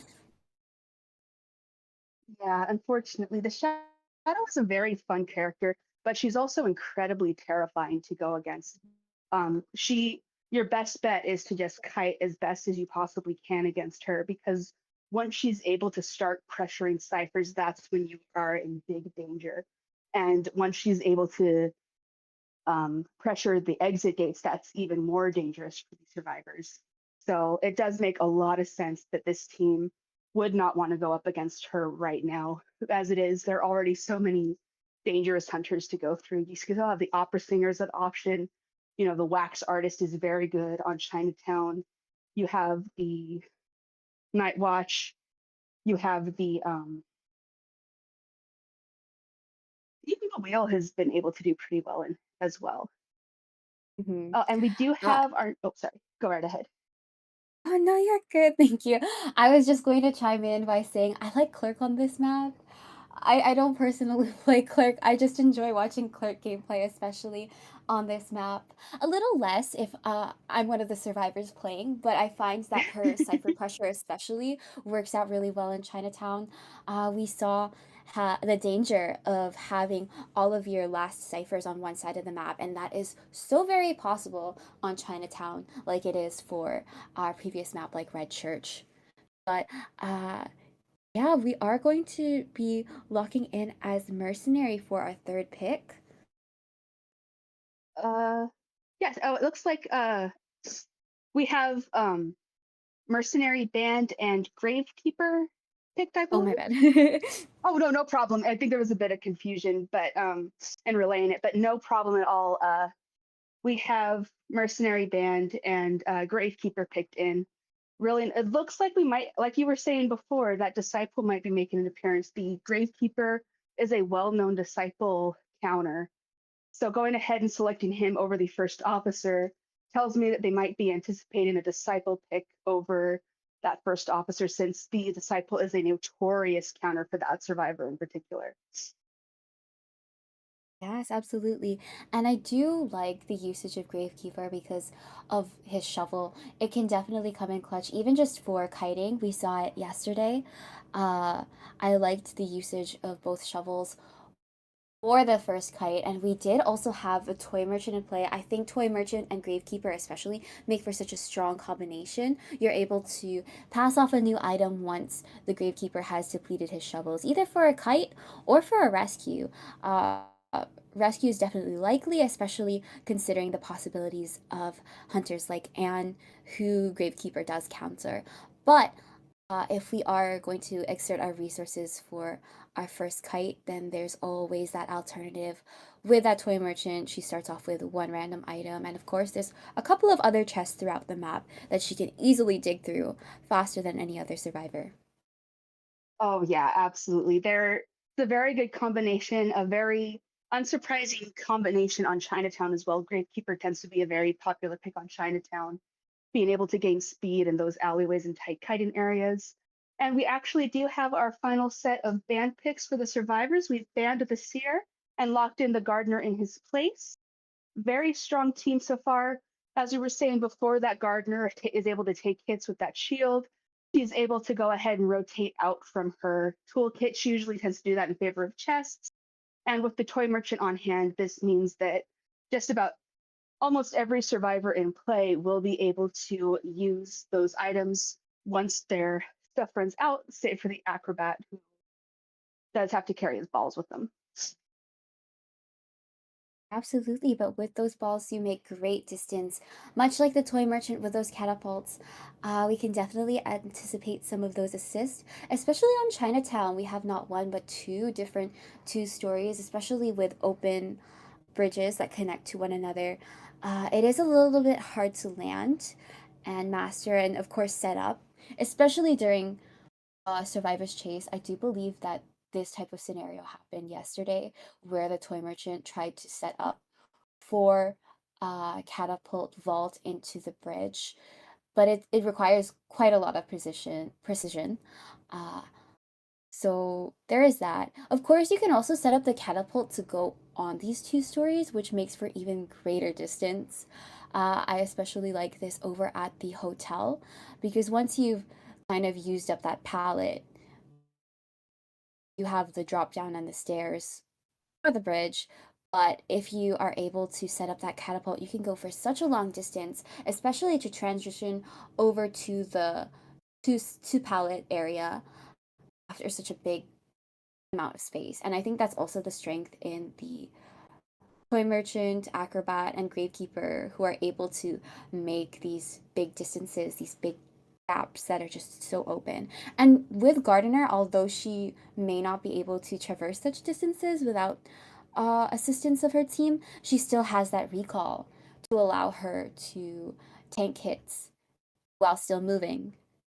And it could be kind of like her safe getaway into transitioning to these areas, especially early game. Oh yes, absolutely. This is a very strong survivor comp. You could definitely tell they were trying to anticipate what the hunter was banning and then picking characters who would have good substitutions for those. Banning the priestess and psychologist right away, getting in that toy merchant. She doesn't have the portals that the priestess does, but as you've been saying, those catapults can be absolutely lethal, especially on this map. once they're utilized the right way. Banning the mercenary, selecting that gravekeeper, very strong hunter in this situation as what they're anticipating.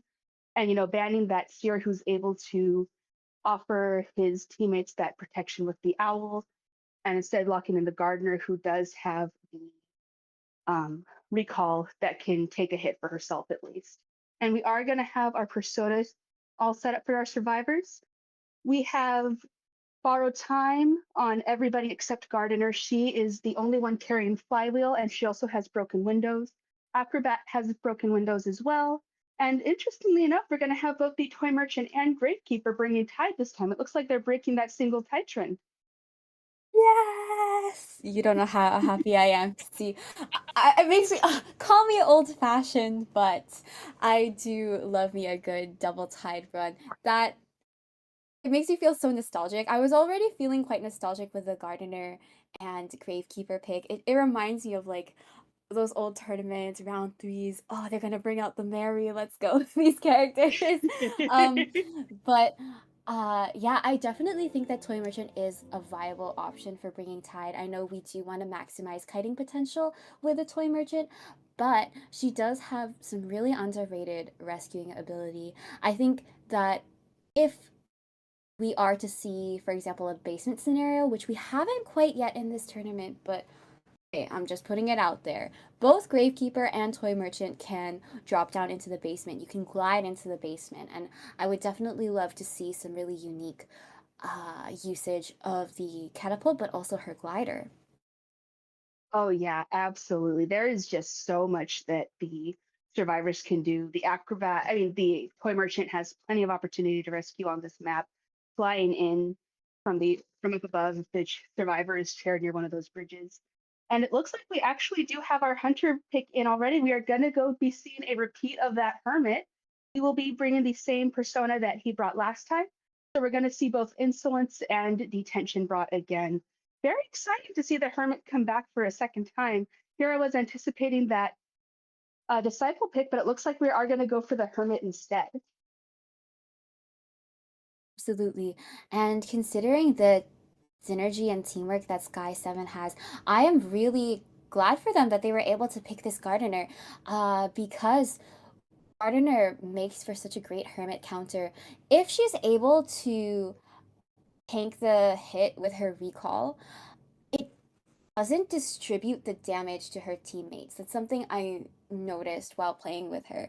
It's a little bit particular. It's like, okay, if you're splitting damage and someone else who has the same polarity as the Gardener gets hit, she can tank the damage with her recall, but it will only count for herself. But if she's the one being pursued and she gets hit and she uses the recall, regardless of the teammates that have the same polarity, they won't get damage distributed because the shield will take it as well. Sorry if that's not making sense. My English is not the best, but there's a lot you Oh no, can you're work with, making and perfect considering okay, great, because considering that our Gardener is bringing that full out kite build, they really want this Gardener out and about taking the kite.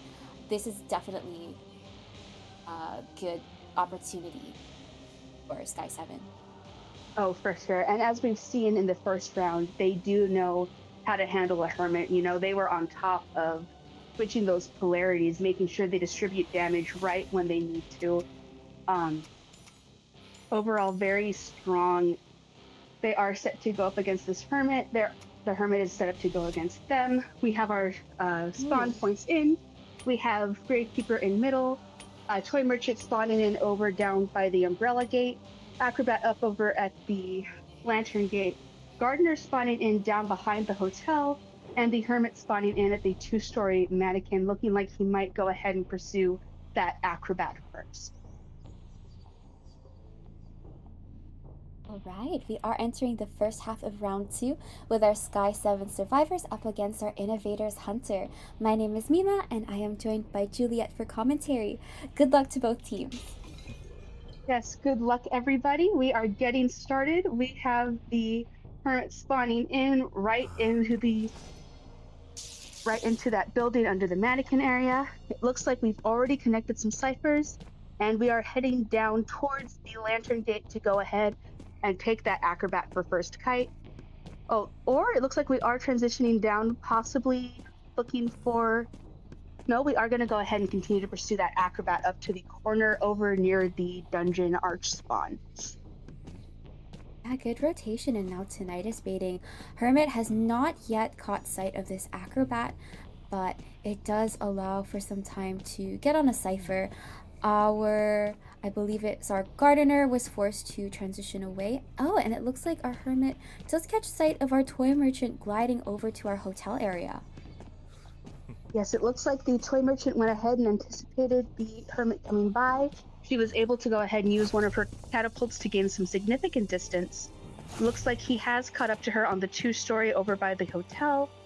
He is going to go ahead and start taking that kite, pursuing the toy merchant throughout the hotel kiting area. Oh, and a lovely first hit. Nice usage of the catapult to set up a vault over to our stairs. Unfortunately, Hermit is going to go and break this catapult, but it does buy a lot of time for Toy Merchant to transition, waiting for that cooldown to glide over to our double pallet area. Oh yeah, the toy merchant is doing a very good job of kiting this hermit. He went ahead and used warp already to go ahead and gain some distance that was lost through that gliding. Ultimately, because the toy merchant has this 2-story nearby, she is able to prolong this kite for a very long time. But we are going to get a stun in from the hermit, and it looks like we are going to get a hit in to the toy merchant, getting him nearly to full presence. Right, it does look like our toy merchant is transitioning back to this drop down. We are going to be utilizing the catapult once again, and Gravekeeper will be splitting this polarity with the toy merchant. Yes, very good use of the damage distribution on Sky already. You can see the Gardener and Acrobat have both taken some damage, and the Gravekeeper is getting ready to take a third bit of damage as well. They're isolating who gets hit by what, just trying to distribute that around, but we are going to stun the Toy Merchant. Oh, and we're gonna go for the catapult break instead of a hit. Now, Very smart. But on this Gravekeeper for tanking that last hit, Toy Merchant is a sliver away from going down, but she's doing a phenomenal kite. Our cipher progress is at 2 ciphers remaining, with our ciphers almost at half. Yes, the cipher progress is phenomenal. Just like in the last round, we've been able to see Sky able to kite long enough to get some significant cipher progress against our Hermit.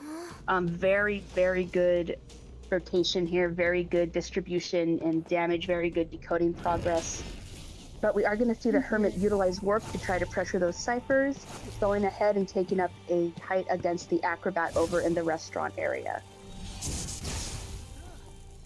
Now it does look like we are going to have this Gardener sharing damage with the Acrobat quite a bit. We could be seeing a recall. No, it doesn't look like we're going to be recalling to tank that hit. But we are going to be seeing a target change to this Gardener. Oh, yes, but it looks, her stun cancels out the recall summoning. yes, very good work on the Hermit. He is trying very hard to turn this around by pressuring the survivors. Everyone is now very close to being injured. We are kiting over by the ruins in the corner, right up where the dungeon is, but we are going to down the Gardener and have everyone injured as we continue to try and pressure those ciphers. But it looks like the Gravekeeper was able to be healed. He will most likely be coming in for this upcoming rescue.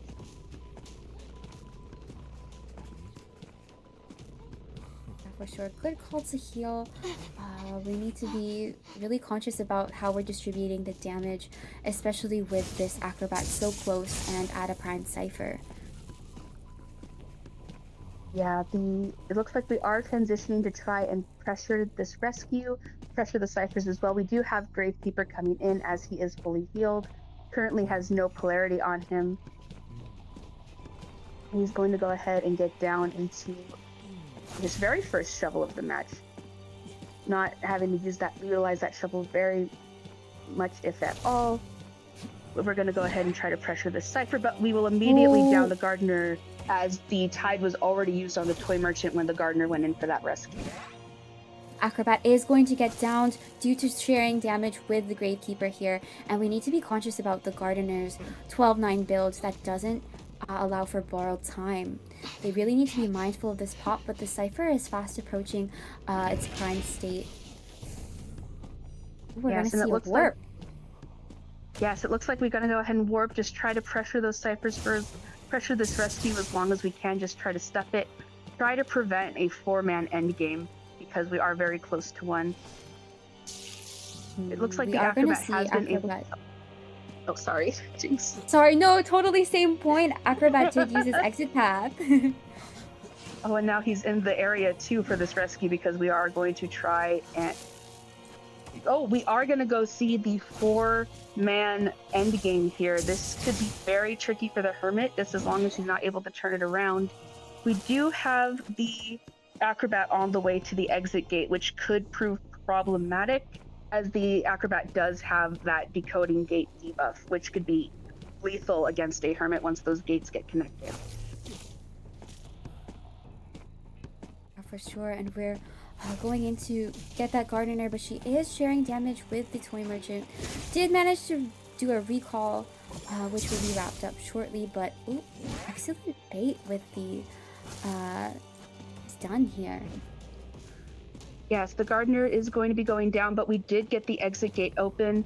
We do have 2 survivors out the gate already as the Gardener is being sent to a chair, but we do have Oh, the Gravekeeper right. Gravekeeper! Oh, but the Oh, Hermit oh my is goodness. anticipating. Oh dear, this is getting close. Yeah, this is a really tight situation to be in because the Gravekeeper has the open gate as well as the dungeon and a shovel. Oh, that shovel is going to absolutely cinch that victory for Sky, getting a 3-man elimination as the Hermit heads back to get the Gardener up before she can go ahead and get to the dungeon.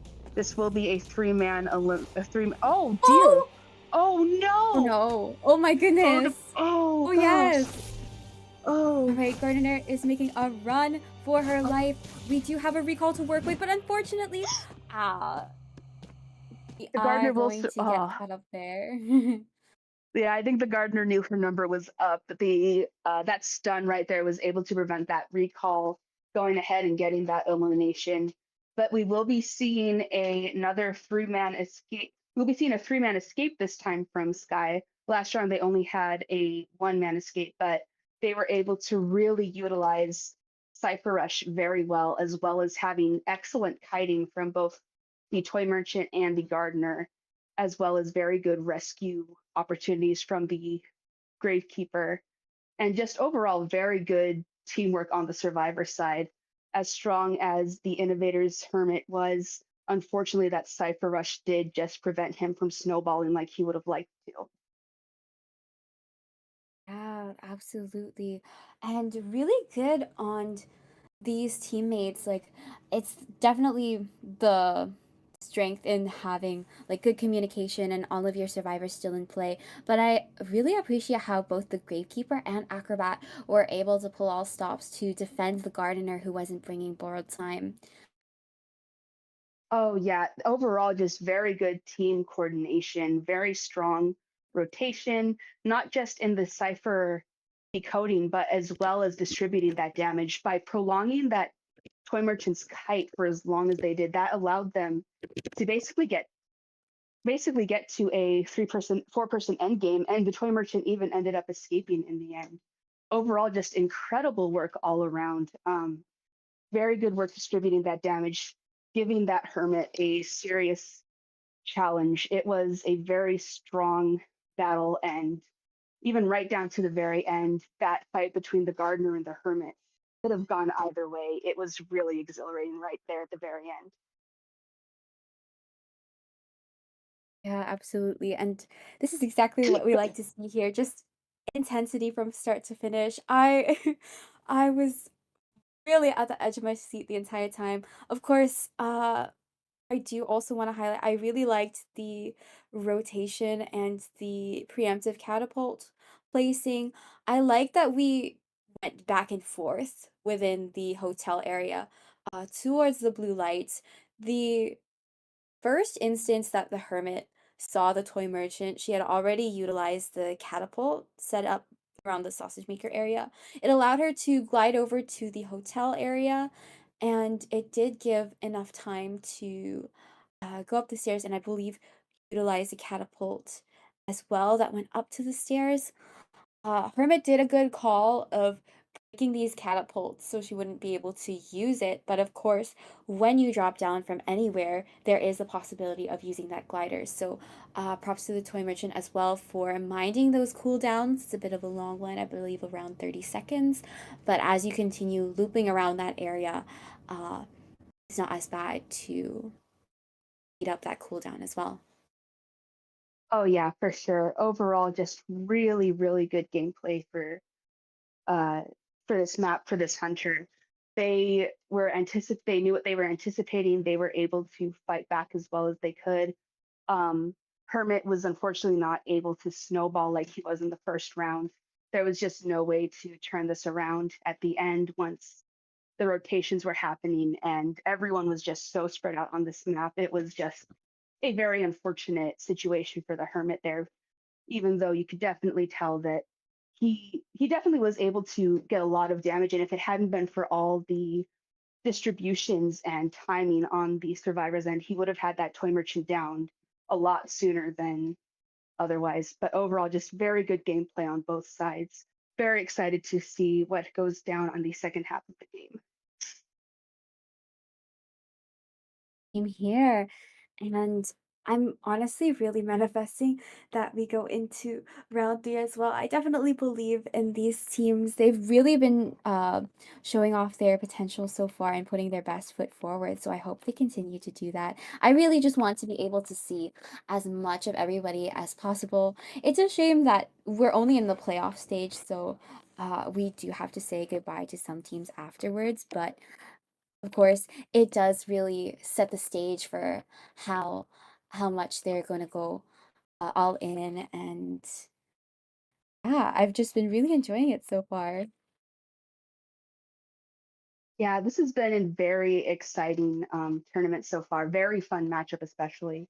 It's been a lot of fun watching these teams of survivors work together, trying to undermine the hunters. I mean, we've been seeing some very small maps, very tight maps, and as we've been saying throughout these map picks, that these are maps where anything can happen and where a match can change either way. We've been seeing some excellent gameplay from both survivors and hunters alike. Be very interesting to see what maps we end up going with in round three. If we end up going to round three, but in the second half, we do have the opportunity for this for uh, Sky to actually win right now. There is a win condition for Sky in round two, as they have as long as Innovators is able to get a free man as a 3-man escape, they will tie the round and go to round three. If not, Sky will be taking the win in just 2 rounds. I'm looking forward to it. I'm just going to quickly do a little water break, and I'm going to encourage everyone to do the same. Make sure you stay hydrated. And of course, if you haven't yet, make sure to eat if you can. Oh yeah, everyone, please take care of yourselves. We do still have one matchup after this, and hopefully we'll be able to see a round three happen. Just because I've really been enjoying the gameplay of both these teams, and I would just like to see a little bit more. It's been a very, very fun matchup so far. Very fun team comps, very fun hunter picks, and some really exciting kites, some very exciting plays from the hunters. Overall, there's just so much that can happen here. Absolutely, and I really hope that we continue the trend of choosing survivors mixed in with the meta, like a little bit more niche. Same with the hunters. I've really been enjoying the hunter picks. Like, of course, we have to sprinkle in a little bit of the meta there, and it's always a pleasure to watch these hunters, such as the opera singer and the shadow, get utilized. But I've been loving seeing the hermit. I loved in our previous brackets, we were able to see some evil reptilian. I will once again vouch for maybe Disciple. I think I talked about Clark a little earlier too, and you know what? no one can stop me from saying this. I would love to see some fool's gold. Oh my I do gosh. think it's a little bit of a harder map to utilize the magnetic rock, but I do think it's a pretty good map to traverse in when you are fool's gold. So I will always manifest my favorite characters. Oh, no, I completely understand. I mean, I understand your pain. I mean, my favorite hunter to watch is the Feaster, and I think it Oh goes yes. without saying that we won't be seeing him very much. But uh, the Gold, he does have the Mhm. opportunity to do some damage on Chinatown. With those very tight alleyways, all that kiting, which should give him a bit of an advantage, especially if you have a Fool's Gold main. He is, though, a very situational hunter, but it's always fun to see those hunters that you don't normally get to see played. Um, like, the hermit tends to not be played by anyone Mhm. outside of dedicated hermit mains. And usually, if someone's playing against a dedicated hermit main, the hermit is inevitably going to get banned. So it's always Yeah. nice to see. And just like you were saying too, that with the clerk, she tends. I've noticed she gets picked a lot more in NAU than she does in most other regions. She's always a lot of fun to watch. I do hope we get to see a clerk at least once today. Yeah, same here. And we are going to be moving into our band pick selection now. We are moving into the second half of round two, of course. And our global bands for our innovator survivors are going to be Gardenator and Coordinator. So they are the first off the table before we get our survivor bands, which do seem to be Priestess and Seer. Yep, no surprises there with those bans. The Priestess and Seer are both very strong survivors. I mean, you see them get banned constantly ever since the beginning of tournament started with Identity 5.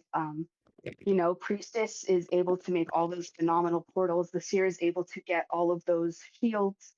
And, we do know that Sky is looking at just needing a draw to win this entire match. So they want to just get rid of anyone who can try to avoid hit or take hits as much as they possibly can. Yeah, absolutely. I'm definitely looking forward to seeing our counter picks, and it does look like we are going to be getting our first lock-ins. Now we are going to be seeing an antiquarian and patient first thing. Of course, these will be our next characters entering our later global ban pool, but it's going to be fun to see such a strong harasser and kiter on a team, especially on a map like Chinatown. I feel like there's a lot that you can do in terms of patient hooks. And for Antiquarian, of course, you have a lot of support potential as well.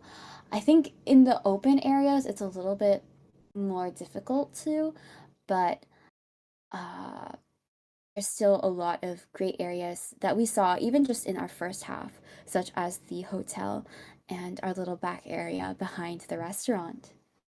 Oh, absolutely. There is a lot of potential for the antiquarian to do some serious damage. She is a very strong harasser, one of the strongest in the game.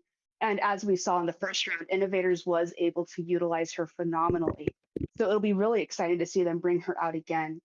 Um, and the patient is also a very strong pick, very dedicated, especially when he needs to gain distance. And there's plenty of distance to be gained in this map as well. We are going to see Innovators ban Opera Singer.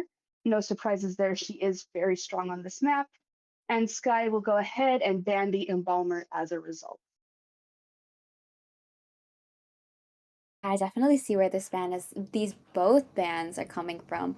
We were lucky enough to see a little bit of opera and embalmer earlier on, but I do love embalmer on Chinatown as well. There's a lot of areas where you can kind of sneak in a coffin, and considering our double two stories on either side of the map, there's lots of potential to set up a coffin there for yourself or for other teammates. Oh yeah, the it looks like our hunter is trying to avoid losing sight of survivors Hmm. whenever possible. But we are going to go ahead and lock in Acrobat as our third pick. That tried and true survivor. We see him so often. We saw how well he was able to be utilized last round as well, being able to work around and help his team escape and use those bombs of his to his advantage.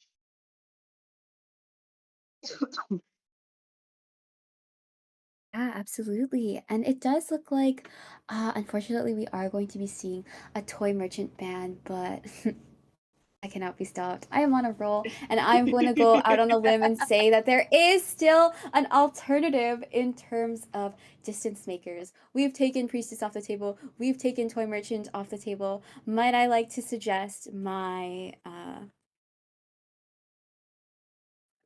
I'm not gonna use my choice of words. Uh, not first officer, fire investigator. Oh, the fire That's always investigator an would be such. option. Oh yeah, the toy merchant ban. I mean, no surprises there. We saw how absolutely lethal she was in the first round, being able to take such a strong first kite, especially on those higher ledges. And with the patient Mhm. already let out, that already has one person who's able to get up on those ledges and use those two stories to their advantage. But we are going to go ahead and lock in the Gravekeeper as our rescue. Honestly, this could this be our disciple match? Could this finally be the disciple match of my dreams? I would love to see a disciple at least once today. Yeah, manifesting. We're just throwing all of our hats into the ring, and I love it. It's been interesting to see what everyone else is looking forward to and manifesting in as well. Please keep up the support. I really love to see everyone's hype and energy. We are just about halfway into our brackets today, so I hope we keep it up, and I will continue to encourage you guys to support your teams, support our attorney staff, and support one another in the audience as well. We can't do this without each other, so thank you so much for your participation and patience as we move on to the second half of round two. Oh, for sure. Thank you so much, everyone, for coming out and supporting our local grassroots attorneys. NAU as a region, we do get kind of looked down on. We do get kind of clowned on, but we I think we can definitely prove that we're so much better than what people might think of us as. We're, as you can see, we have such strong gameplay, such fascinating team comps, really good synergy between survivors, very strong hunters, very dedicated mains. Overall, just it's always so exciting to be able to watch our NAU players shine, even outside of the once in a blue moon tournaments that NE puts on for our region. Thank you so much for joining us today. Thank you so much for hyping up these teams and getting to really watch them shine. Yes, shout out to all you NAEU players and especially our participants as well. It just definitely brings up the hype even more as we proceed into this next match. I'm curious to see how we're going to end up spawning as well. I feel like, okay, maybe I'm a little jumping the gun because we have to get our hunter lock in, but I did kind of appreciate the L formation in our previous match. We usually see the little like the half plus, the toe, if you will. Because it looks, I love to call it the toe formation because it looks like the kind of toe. I And call it it the kind of, Tetris for me. Tetris, I love that too. It looks like a half T as well. And I love that when the hunter kind of spawns on either side of whoever's sticking out, it's like a thumbs up or thumbs down. But anyways, hmm It looks like we do have our persona webs locked in. Everybody is bringing borrowed time. We are trying to get as many people out as we possibly can in order to get to that round three. We have flywheel on everyone except for the Gravekeeper, who is going to be our only tidebringer, going back to our usual trend. And we have the Wax Artist as our selection today. He is a very strong hunter on Chinatown, especially. He, like the Hermit before him, will be bringing insolence and attention as well. So we won't be seeing any trait switch once he decides what he would like to bring with him. absolutely. Really solid choice, especially on a map like this. I definitely think that this team will have to look out for their ciphers, not just for their progress, but how they're going to be rotating according to their kiting routes, what ends up being their chair, and of course, their late game ciphers. We've seen how dangerous this can be, and when it comes to wax artists who can easily wax off your ciphers, uh, there's going to be a lot of push and pull here. I'd love to manifest a gate war as well. I think Gate Wars, but also like Last Cipher Wars with Wax Artist especially are fun to watch. Not to be in, I'm sorry. But I'm looking forward to it. Oh yeah, I'm very excited for this matchup. The Wax Artist is a very good hunter on smaller maps like this on Chinatown or Eversleeping. Not only does he do well in, even though he does have the disadvantage of turns and corners, he does have those stretches of distance he's able to get even in Chinatown. And he's able to use his gun even to get on top of 2 stories and to even bypass 2 stories to close off ciphers if he times it right. So there is a lot of danger in the map control and map pressure he can put on, even though he doesn't have much in the way of uh, map control in the way that the Hermit does with the cipher pressures. He is able to control things in his own limited way. For sure, really well said. We are gonna go for that little thumbs up formation with Wax Artist over at the Sausage Maker Blue Lights. Alright, we are gonna move into the second half of round 2 with our Innovators Survivors and Sky 7 Hunter. My name is Mila and I am with Juliet, and yeah, wishing both teams good luck. Oh, yes, we have a lot riding on this map already. We do have win conditions in play where if we get anything that is a draw or higher in terms of elimination, that will be GG's for Sky. Innovators needs to get at least 3 people out of the gate in order to guarantee a round 3. But we do have the Wax Artist heading off into the 2-story over by Lantern Gate, heading up to go ahead and pursue that Acrobat for the first kite today. It does look like we are going to be accumulating some of that wax. Acrobat is doing a good job keeping distance so far, using one of the bombs to transition over to the drop down on our bridge here. Oh yeah, the Acrobat is trying to utilize the 2-story to his advantage. The Wax Artist is also trying to use the 2-story to his advantage. We're going to use a second bomb right as the Wax Artist is able to get 100% wax onto that Acrobat and able to get a hit on him before he can jump down off the 2-story. So we are going to be at first presence now that this Wax Artist is bringing insolence, and we are going to get our Acrobat downed after getting 100 wax. Yes, very good first down for that Wax Artist, being able to utilize his wax so effectively, cutting the Acrobat off from his first kite. And thanks to that insolence, he is already well at over half presence. We do have the Gravekeeper coming in for the rescue right now, but we are going to go ahead and hit him right out of that shovel, aiming to try and pressure this rescue as much as possible. We are going to get a successful before half save, but our Wax Artist is keeping his eyes on this Acrobat, transitioning over to our middle area. Yes, and the Acrobat, we're going to go ahead and try to close off a cipher in the middle. We are going to get a hit in on the Acrobat as he's stunned. He will be going down very shortly.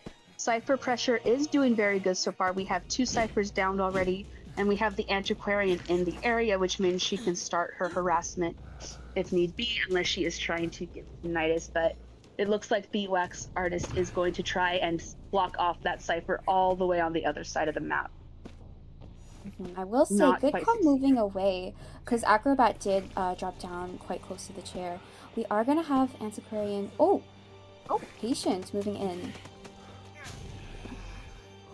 And we do have Hot Wax in play now. Gonna go ahead and... Oh, but the Antiquarian will knock it the back. We have 3 people in the area now, and we're gonna go ahead and use Warp to try to get that Acrobat down for good. And this Acrobat is going to go down, but there is still the Antiquarian over in the area. If the Antiquarian is coming in, attempting to get that stun in. Oh, But we're going to miss the swing and get a hit without attack recovery due to carrying this Acrobat, and unfortunately he will be getting sent back to the manor. Yes, that's 1 survivor down, 1 more to go for Sky. This is not an ideal position for Innovators to be in, but their cipher progress is coming along very nicely. They have 2 ciphers nearly primed with the Antiquarian for now, trying to gain some distance with her flute up onto that 2nd story. trying to use these two stories and just try and avoid the wax artist as much as she possibly can. We do have our third cipher popped with the fourth nearly on the way, and the patient is trying to get to that final cipher to get it going. Sure. Antiquarian is going to transition over towards the middle, but Hot Wax is going to get her down after the full stack of Cold Wax. Yeah, that was a very good play on the wax artist's part. First, using that cold wax to stun the antiquarian, and then using that hot wax to down her without having to use attack recovery or anything. We do As have the. Oh, sorry, go ahead. Oh no, you're good.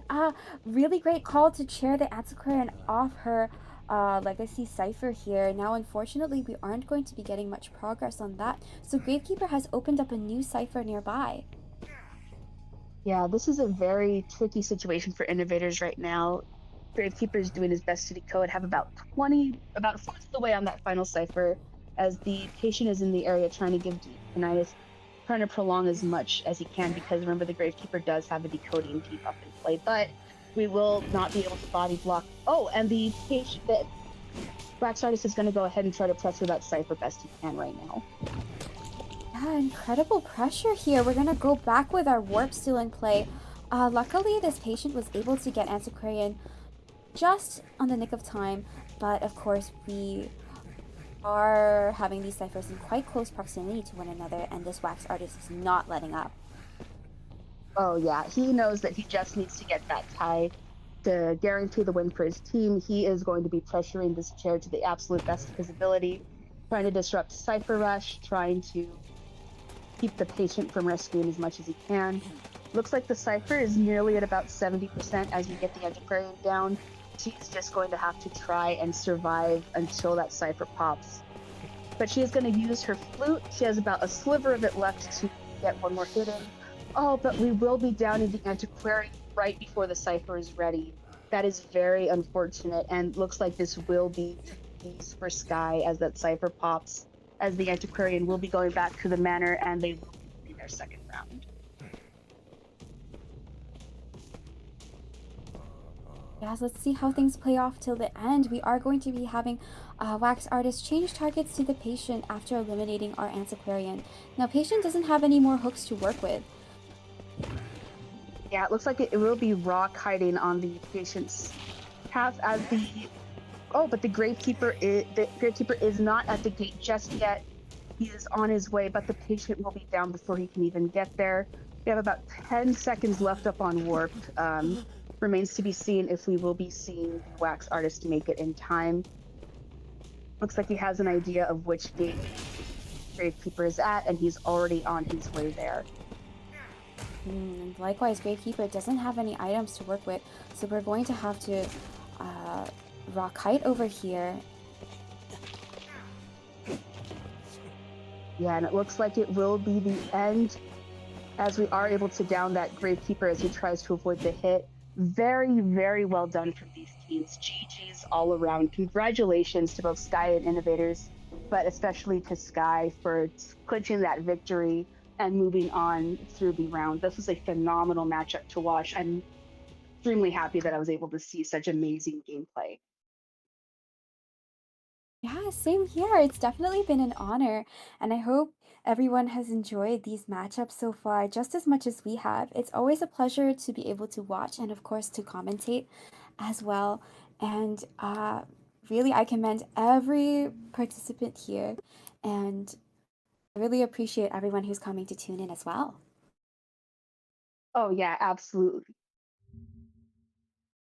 Uh, Yeah, absolutely. This has been a very fun match. Very strong teams, very strong survivor comms, very strong hunter efforts, very strong attempts at pressuring ciphers, very strong countering those pressures with rotations.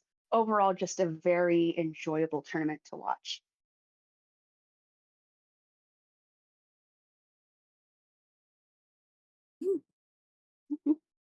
Yeah, we still have quite a bit of time before our upcoming matchup, so we can take a little bit of an opportunity to read some more IDV confessions from our collaborators. So I think that would be fun.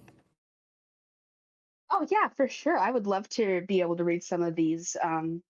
confessions, get some audience feedback, a bit of time to cool down from such fantastic matches. I mean, the maps are great too. I mean, it's always fun to see the map design that Identity Five puts into their games, but match cooldown because those were some very exhilarating matches and very exciting.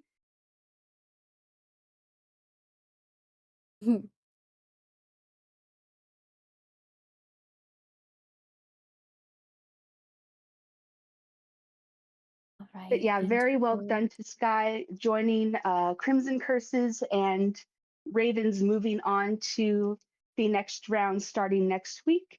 Those are 3 out of 8 matches for our playoffs this weekend. We still have one more coming up at a 4. That'll be for FNE versus H2O. Another fantastic match between fantastic teams. You don't want to miss that. That'll be in about 2 hours, 4 o'clock Pacific time, I should clarify.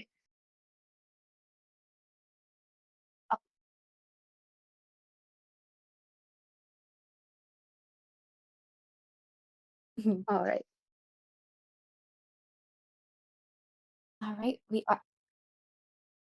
are going to be moving on to a little bit of confessions reading before we wrap up this stream and have like our intermission before our last bracket for today. But if I can go ahead and read off one of these, I'll start with this one confession. I so love playing underrated hunters in rank. Like, yes, you go Van, Fool's Gold, or Naiad. Never touch them. Then I get a 4-man as Galatea or a guard 26. Even better as Mad Eyes. We need a surge of Mad Eyes mains. Okay, Confessioner, please join me in my matches because I feel like I've been getting a lot of Mad Eyes who are 100% really fun to go up against. I love going up against underrated hunters as well. It's always such a thrill, especially when you're not so used to going up against them. You might be familiar with their kit, but not enough experience because of their lower usage.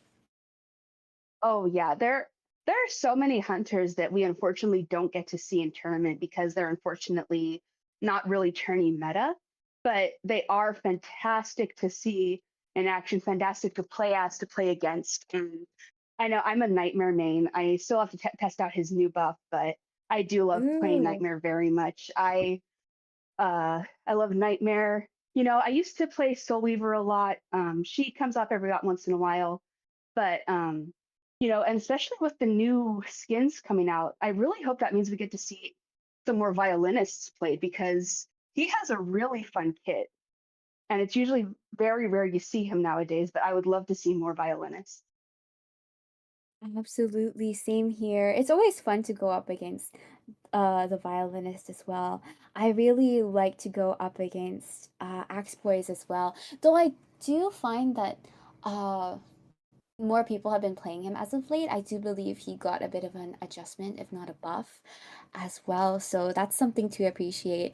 And again, like shout out to all of the underrated hunter mains in the world, especially just hunter mains in general. Uh, it's definitely not easy to play this sort of faction where so much more pressure is on you and you alone. So props to you guys. I want to be one of you guys one day. Please, if you're looking for apprentices, please consider me, Mima, the S badge Cobra 1. um No, I can see you being first Mad Eyes within a week. I believe in you. oh my gosh. Thank you. Yeah, okay, I'll go first Mad Eyes. You can go first Nightmare.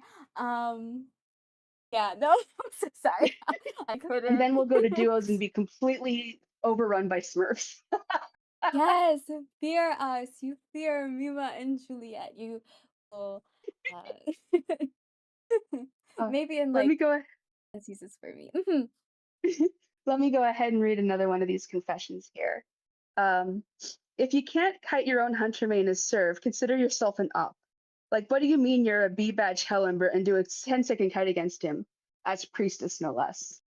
I will say in this case, I do think it's very good to know the hunter you play as so you can know especially how to play against them. Um, I Like for example, especially like against a gamekeeper, when gamekeeper was in Mm. the meta, it was very good to learn how to play gamekeeper and how to avoid him, especially because it feels like it can be unavoidable once he gets those hooks in. But once I had started to play gamekeeper, I was able to kind of anticipate where those that hitbox needs to line up once he pulls you in for that hook, and actually was able to avoid some of his hits a few times.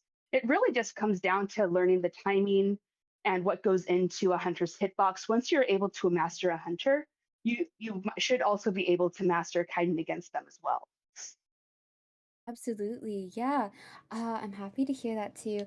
And definitely, it's just a matter of reframing your point of view. Once you have this sort of experience and you apply it to your own gameplay, like for Hell Ember, for example, you can kind of anticipate maybe when the hunter's cooldowns are going to be. I feel like many skilled hunters do this as well for survivors.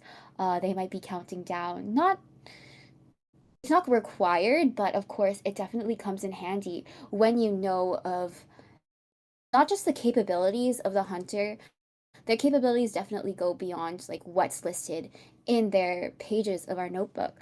But when you consider their cooldowns as well, and it just really helps for smaller nuances that make or break your games. Like, oh, this hunter could stuff me, yes.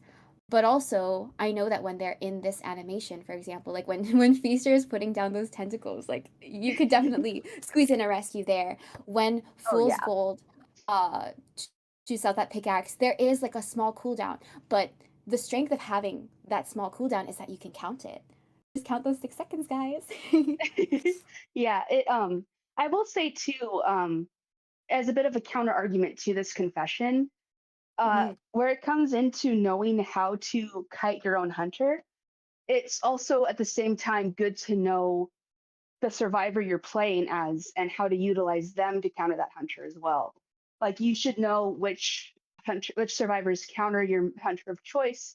I think it would be a good idea to just kind of have some knowledge of maybe one or two of those pesky survivors that tend to counter you, and able to and use them to your advantage in order to do the best you can. Like this one said, as a playing as a priestess against a hell ember, priestess should be able to do fairly decently against a hell ember, especially on maps like Arms Factory or those smaller maps like Ever Sleeping. It's always just good to know both survivor and hunter kits alike to do the best at your game. Yeah. Oh yeah. All right. Yeah, we are moving into our uh kind of ending, so I'll quickly go over our final confession. I love this one. It took me about 6 or 7 months to learn that I was meant to prime ciphers, not double decode, and to body block back when I first started to play IDV years ago now. So whenever I get someone into it nowadays, I sit them down and walk them through to not make the same mistakes. This is so sweet. I definitely love that we've had a tutorial update because that matters a lot. Would be nice if they put it onto the PC client if they haven't already. But yeah, props to you if you go through these sort of nuances that make or break these gameplays because a lot of it is just out of experience, and I can definitely relate as someone who was kind of raised into being an IDV player when I was going in, so I wasn't going in blind. Uh, Shout out to my OG guild, MILF Nation, for raising me since I was a baby IDVer. But yeah. Oh yeah, absolutely. I do want to say too that very last note of teaching younger, newer players to kind of understand the nuances of the game. I think it can go without saying that everyone here has had an experience with a toxic player at least once. I mean, as Mhm. difficult as that might be to believe, in a game like Identity Five, where people will tend to yell at people in post match, they point fingers. I think it's really good to work on maybe cooperation because at the end of the day, this is a game that we all play for fun. And I think that's just for the best that we use that to lift each other up and improve the gameplay for everyone all around rather than bringing each other down and just contributing to that toxic fan base that there's a stigma. Yeah, I really couldn't have said it better myself.